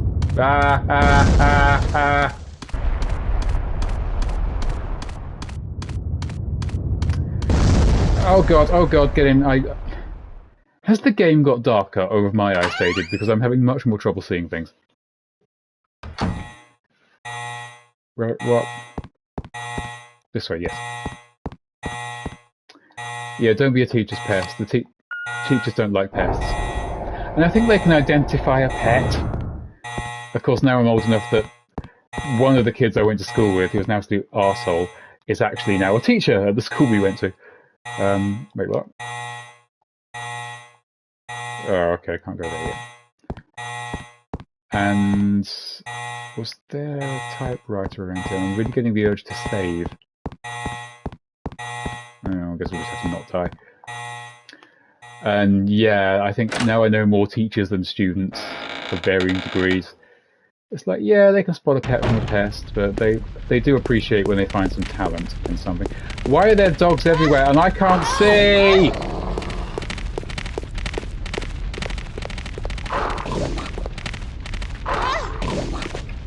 Okay, I can't... Okay, yeah. I'm going to have to turn the brightness up. I don't know why this game seems to have suddenly got a lot darker.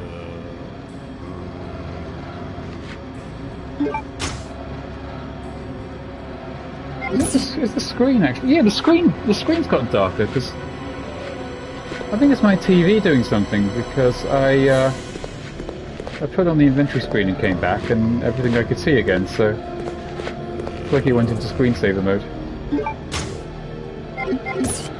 All right, so now I can see again. There's a difference between being a teacher's pet and just being a precocious student who has more in common with adults than with other children. Damn, balls, ow. So every time she goes anywhere near a fire, she stun locks herself. Do you know what? I knew what I was getting in for when I chose to replay Code Veronica.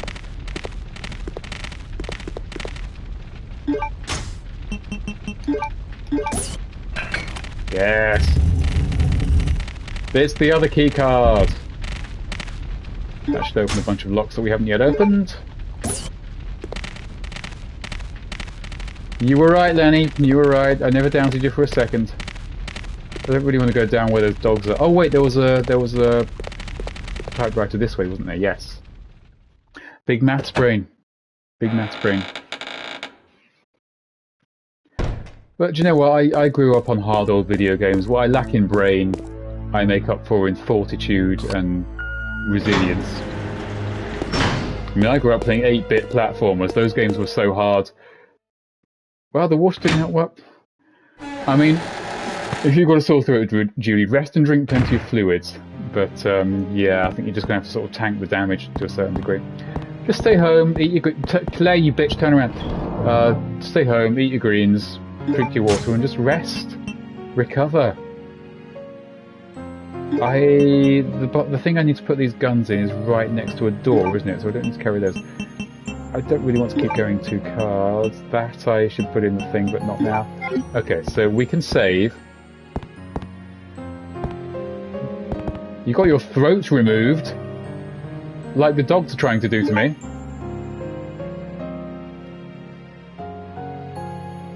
Ah, tonsillitis.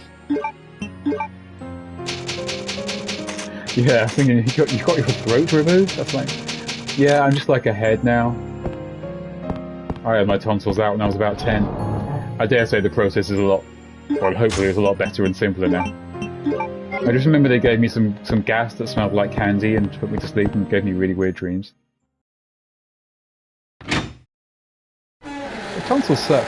I'm always whenever people go on about the perfection of nature and how flawless the human design is, I always just have to point out the stuff like tonsils, which just gets tonsillitis and can be taken out without really any problem at all. I mean, if you don't need it, why is it there? And especially if it only causes problems, like the appendix. You can have it taken out, it only gets appendicitis, bursts and kills you, and if you have it taken out, it doesn't really make a damn difference. There's a lot of design oversights in the human body, I feel. Ah! Ah! Get down the, yeah. But yeah, you can still get sore throats without tonsils. There's a whole bunch of stuff in the human throat which doesn't work great. Okay, so now we can get back into the shitty sewer. Yay!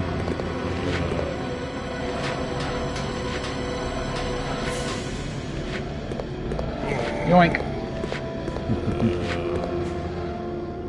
What are you doing? Steve's still grieving. Oh, that's bad, okay. Again, tonsils suck. Why are we born with them? Oh, hello, I see a gun. It's a grenade launcher, not a bow, and we saw grenades earlier. But there was the whole metal detector thing, so we couldn't take them out. But fuck it, I have a weapon with 6 grenades in it! Alright, some asshole monsters are gonna get fucked up. Removed at birth! They do that now. Because I know some people in the UK, it's hard enough getting doctors. Oh god, it's these bastards! And there's 2 of them! Okay, right, you know what? You have chosen the perfect time to take... It shoots on the floor in front of... I want the receipt for this thing.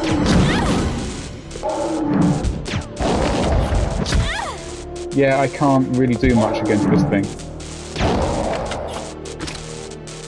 Oh god, I hate those things. Okay. Oh, lovely! More arrows for... more... Yeah, more bowgun arrows for the bow I don't have. Thanks, game.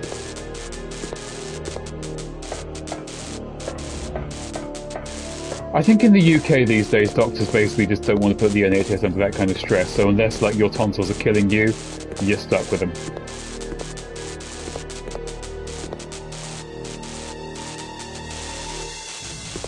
Okay. What's over here? Nothing of any use, and also I've got no health left, so that could be a problem. And I think I've only got 2...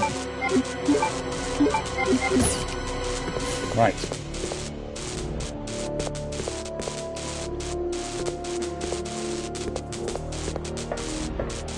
Yeah, nowadays, I mean, I got lucky getting it done when I did, because I wouldn't have got away with it now. I'd just be suffering and suffering and suffering, which wouldn't be...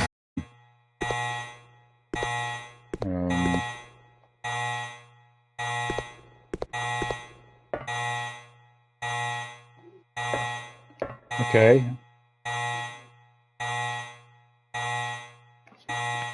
If I remember, despite the fact that this game heavily focuses on a viral outbreak, this is the closest we ever really get to an explanation as to why that happens.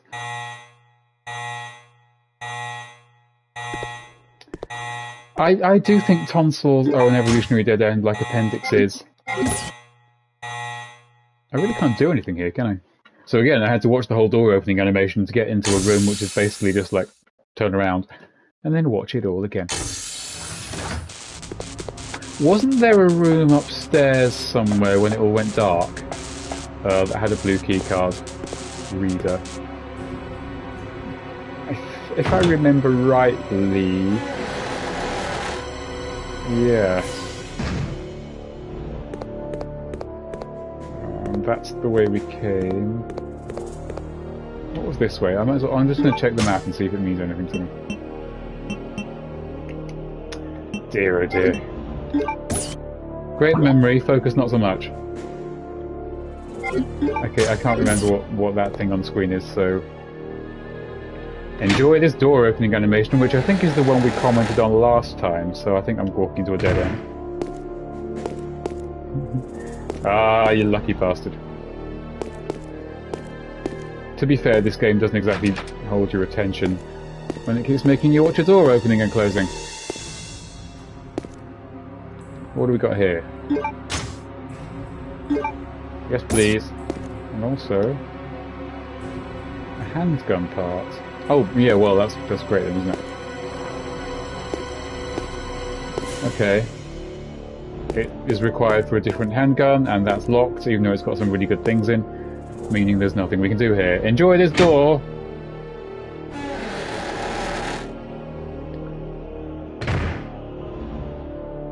Okay. Oh, wait. I see you on that shelf there. Oh, I think so. Can we stuff all these in here, or is there a limit? 8, yes. I feel much happier for having that.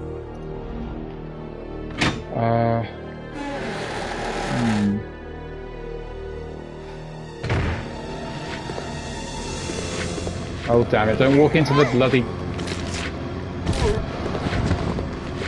Yeah, I'm going to really need a health item sometime soon because, dying. I'm not going to lie, I'm slightly running out of places to go.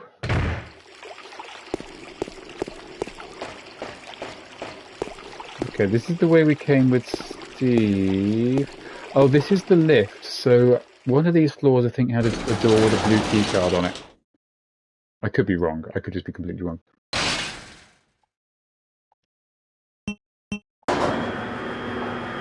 Thanks, Julie M12 Purple Love.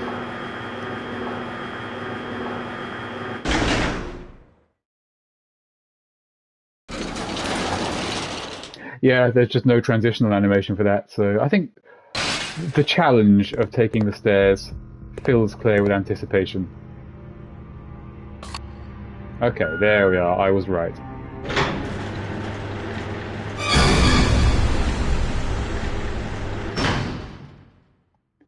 Yep, done with that. Okay, some kind of control room.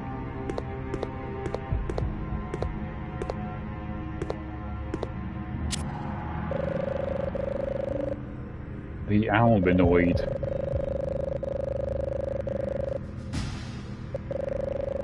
Well, like salamanders.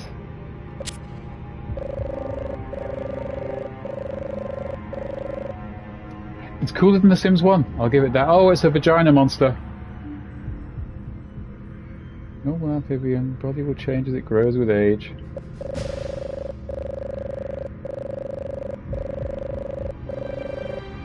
I always figure with The Sims, it can grow very quick. Yeah, high mobility. You know what, there's more crappy monsters out there, of course it does.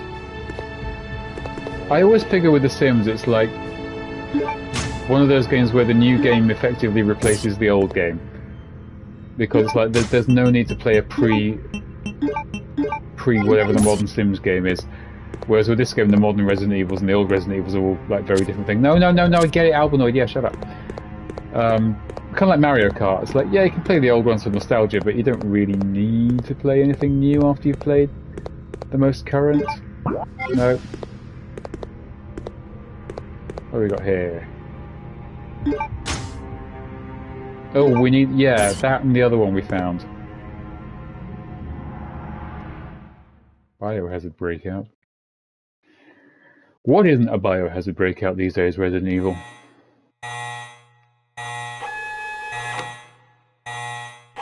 Oh, that looks familiar. That's the painting from the picture.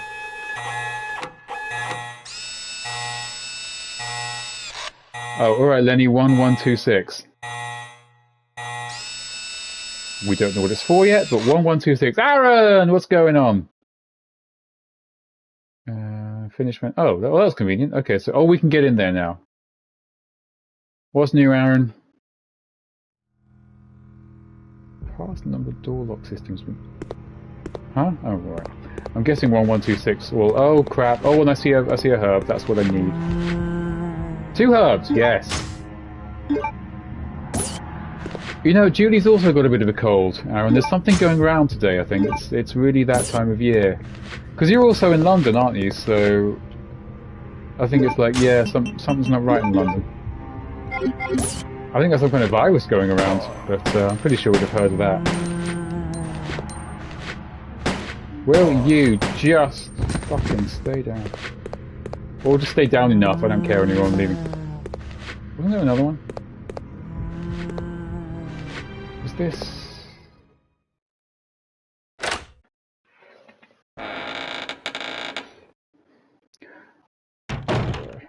Damn it. Another one of those moments. Yeah, I mean, the best solution to a virus, unless it's the T-virus, is just relaxing, so... Yeah, you've got to stay on topic. We're talking about an entirely different deadly contagious virus that turns people into shambling, moaning monsters. Although I will say, when we get to Resident Evil 6, that's based around the C virus. So, something to look forward to there. Which may be the most fun we get out of Resident Evil 6. But yeah, just come by, relax, sit down, watch some streaming, watch some old games, watch a man like me get confused and in pain, and not go in there. And, you know, do all the fun, wholesome things that we all like. Do you know what? For anyone who's played Spider-Man on PS4, that entirely circles around the outbreak of a deadly virus, which starts with New York City just being New York City, and then as you go through the game, like shanty towns pop up and people start losing their homes, and there's big signs in the street saying stay home, be careful, don't spread the virus. And this game came out in 2018. So that game is a weirdly uncomfortable experience to play now. Oh shit. Oh, shiny. Yeah, I mean, it's a good game, and it's a decently written story. And I can't remember where I'm going. But, oh right, we can go in the front and go into the room with the 1126. Yes. Yeah, that's... So compared to that, all of Resident Evil, which on the surface at least is entirely virus-based. Yeah, more bow and arrow stuff, that's what we want. Ah, Christ! Honestly thought it had me for a second there. But no, this is about the this is about the T virus, a completely different virus, different letter, and everything. I really need to look up where the bloody hell this bowgun is, because... Oh, we can finally ditch that thing. Do you know, we had some good times with that card. I'm gonna miss it. Also, we're on our own. I mean, in terms of all the viruses we've ever had, the C virus is like the sniffles for most people, but don't get me started on that. The T virus is far and away more deadly because it turns you into a cool zombie. And by cool, I mean rubbish, because I keep killing them. Anything in... Nope. Oh, is this the combination? Hello, what's this? Animal cages. In a virus testing laboratory in a Resident Evil game. Hello! Well, sweet Hosanna. File. On a bowgun? Memo on the pass number. The pass number is 1126. Emergency door looks in the biology and can be used to the pass number. 1126. I haven't forgotten about that already.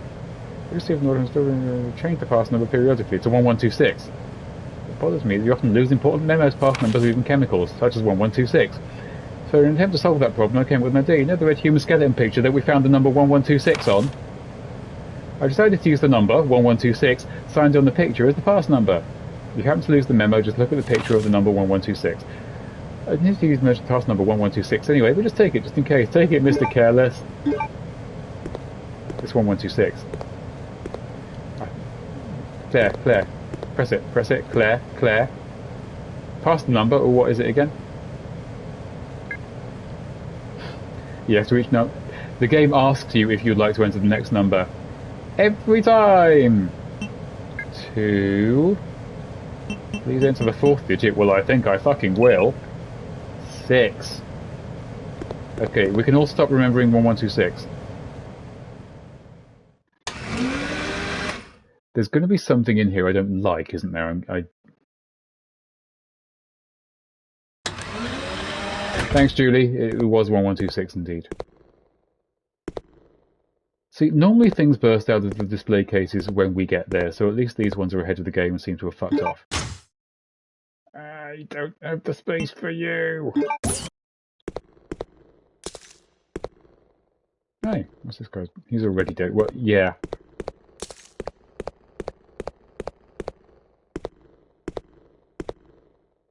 Hey, it's a picture. What's that number? Oh, we can just take the whole picture of 1126. Ah, but we went to that room that had like a picture of the room with the skeleton picture on it, and the skeleton picture wasn't there. So yeah, where was that room again? Oh my god! Oh, okay, all right, damn shit. It's the vagina monster, which looks kind of hilarious up close actually, with this little like massive shoulder pads.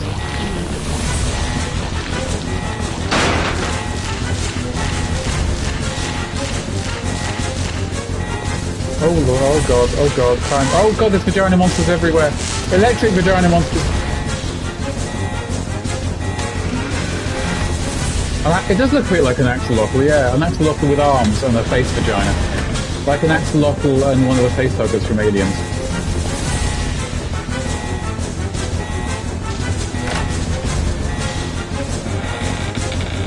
Oh yeah, but keep timing me while you make me watch the slow door opening thing. No hurry here, Claire.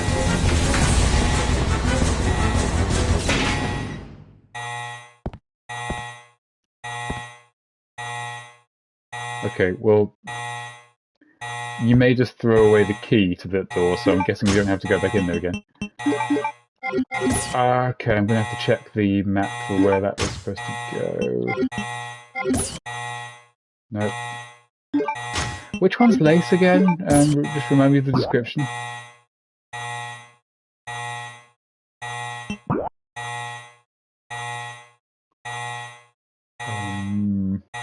Can't remember which room it was. No. So I remember it was like a dead-end room. Was it that one on the first floor? Yeah, if we get to the lift and go, I think, to the first floor. That's it, I think. Alright, yeah, I'm on it. Which was this way.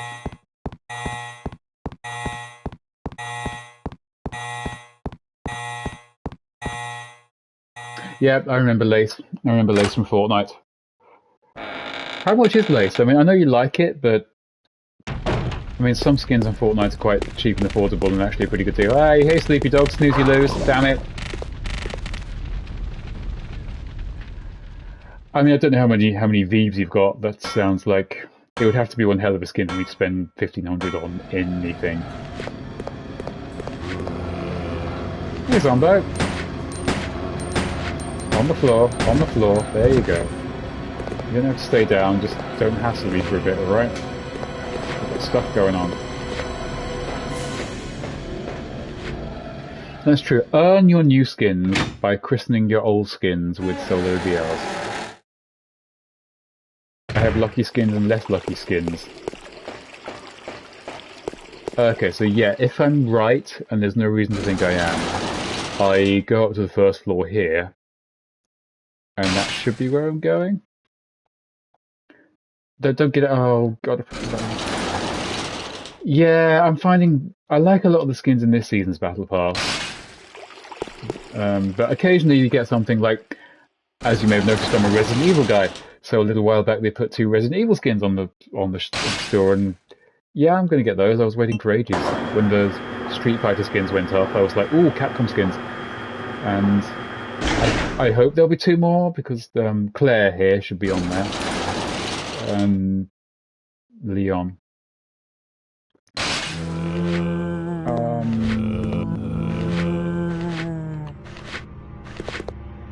Yoink! Damn! Yoink! Damn! This isn't where I'm meant to be, is it? Nope, I went the wrong way.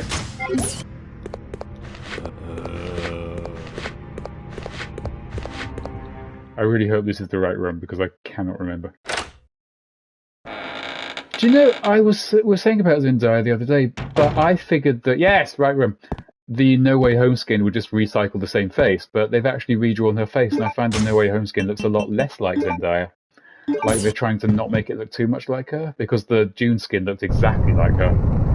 Which makes me kind of think that when we get the inevitable Matrix skin, it won't recycle the John Wick skin. The John Wick face. What's going on here? Writing dedicated to the training facility's completion. Yes, we made a memorial statue of this building and then hid it behind a wall in the building. It's a memorial too. That's Umbrella logic for you. Oh yes, I remember that goes in a door down like in the main house, doesn't it? Yes. I remember. So I think we're done in the training facility for now. I'm not going to pass up an opportunity to save, even though I just filled my inventory. It might be something like that. I also know with a lot of Marvel extended publicity stuff, like if you see an image of Iron Man or Captain America or someone on the suites, they use the faces that are kind of like the actors, but kind of like the comics, because if they do that, they can get around paying likeness rights. But the No Way Home skin does look like it's been tweaked just enough to not look like Zendaya. So it could be because her face likeness rights are owned by whoever made Dune. Or it could just be that they don't want that character to be too associated with Zendaya in case they want to recast or something. I don't know for sure, but I'm not like a Zendaya fanboy or anything, so I don't really care. For me, Mary Jane's always going to be a pretty white girl with red hair. Where's Steve gone? Oh, Steve, you absolute fuck up. All you had to do was grieve. That's all I ask of you, Steve. Tom Holland to the bone. That's deep. Yeah, no, for me, Spider-Man's Tobey Maguire or nothing. Although, the first Spider-Man film with Tom Holland I actually liked was No Way Home, and that did go a long way toward repairing the damage for me, because I'm a hardcore old-school Spidey fan. I've got like a £100 action figure up on the shelf there that I got imported from Japan, specifically of Spider-Man from the 90s comic book period that I started reading. Like the old animated series, that's my jam, Spider-Man-wise. This Iron Boy stuff, no, mate. This constantly rotating a different costume because Disney wants to sell action figures, no, man. Red and blues. Red and blues and Bully Maguire. Do I have a herb because I'm sick of limping? Oh, that's a lot, okay. Oh, wait. Yeah, No Way Home actually made me like those guys. Honestly, no, I never got on with Andrew Garfield. I think his movies sucked. I think he's the best actor of the three by far. But his Spider-Man was like, no, his Spider-Man was like a callous, bullying asshole. I just hate that guy. It came out so wrong. But yeah, no, Toby for the win. Tom's fine. I just feel his movies he never got an origin story and he never had a reason for doing anything. He just kind of transplanted in, and there's, his movies are just dumb comedies. They're not like proper movies. But then they fixed that in No Way Home. That was like a Spider-Man film made specifically for me. So I'm actually genuinely excited to see where he goes from now. And they gave him the proper Spider-Man costume and not just have Iron Man give him all his shit. And I'm about to die. And where's my gun? Yeah, that gun. Can I shoot the zombies, please, Mr. Game? Please die. Please go down. Down you go. There you go. And up the stairs. Ah, you actually died. That's very obliging. I think it's like a generational thing as well. Like, a lot of people think Henry Cavill's the best Superman, but I'm like, Christopher Reeve, baby.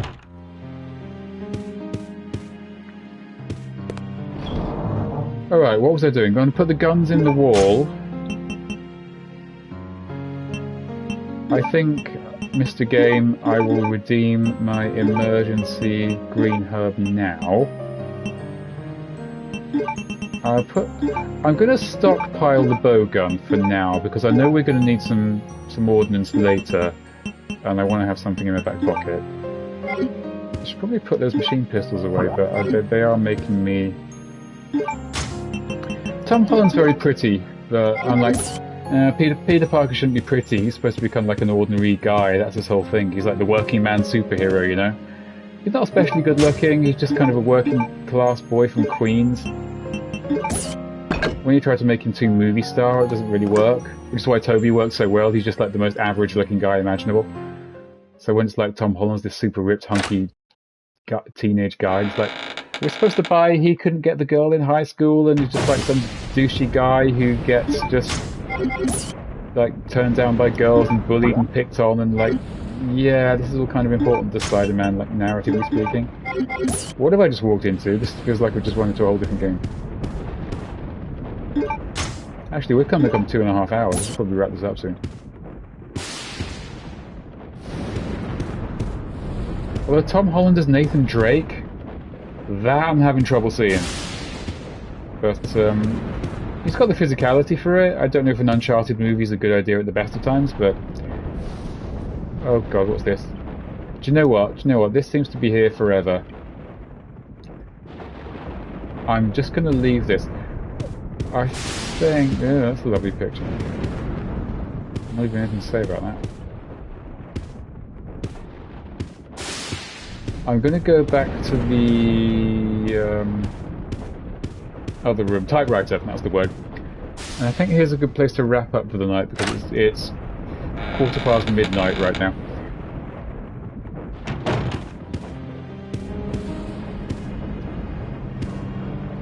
Yeah, it's the way movies go these days, but I frequently go back and rewatch like the original Sam Raimi's, and it's like, they got the origin story, the costume, all the characters set up, the Green Goblin, everything done in one movie, and now it's like 2 movies in, they might introduce J. Jonah Jameson in the case. Like, dude, you can do this so much better. Just this shouldn't take this long. I know they had a difficult thing doing a 3rd reboot, and they couldn't just do like another origin story, because it didn't even work when Andrew Garfield did it. It just felt like a crappy version of the Tobey Maguire version. But now he's finally got an origin story. No spoilers, obviously. And he's got the costume, and he's not just given all this crap by Iron Man, because the point is that he's got no money and he makes his own stuff, and he gets by on his genius and his wit, and he hasn't got any money. But when Tony Stark just gives him all this shit, it really undercuts Spider-Man's whole independence. Why am I putting this back? It's all saved. So I'm going to assume that everything's saved okay, because the way it keeps asking me about PlayStation 2 memory cards that we clearly don't have isn't making me feel too confident. But yeah, hopefully we can come back. It wasn't. I mean, I thought he was great in Civil War, and I was like, oh my god, this could be like Ultimate Spider-Man. It could be awesome. And then Homecoming came along, and it's like, where's the whole crushing psychological guilt and the power responsibility thing, and the fact that he's driven to do something self-destructive, and the fact that Spider-Man's kind of a tread? No, just dumb jokes. Aunt May is left alone raising a child when her husband's murdered in front of her like 6 months ago. Is there going to be some kind of really interesting... No, more dumb jokes about the fact that she's hot now. Going to do the whole dorky teenage romance thing a bit, but it's just dumb jokes, dumb jokes, dumb jokes. There's no movie in here. Power responsibility finally came in the 3rd one. It's like, what? The first one had that like in Act 1, and that's where it should be, because without that he got no Spider-Man. This is just some dumb kid in a Spider-Man costume. Yeah, the 3rd one finally felt like they fixed it. It's like, he's got the power responsibility, he's got an origin story, he's got an actual reason to do something beyond make dumb jokes.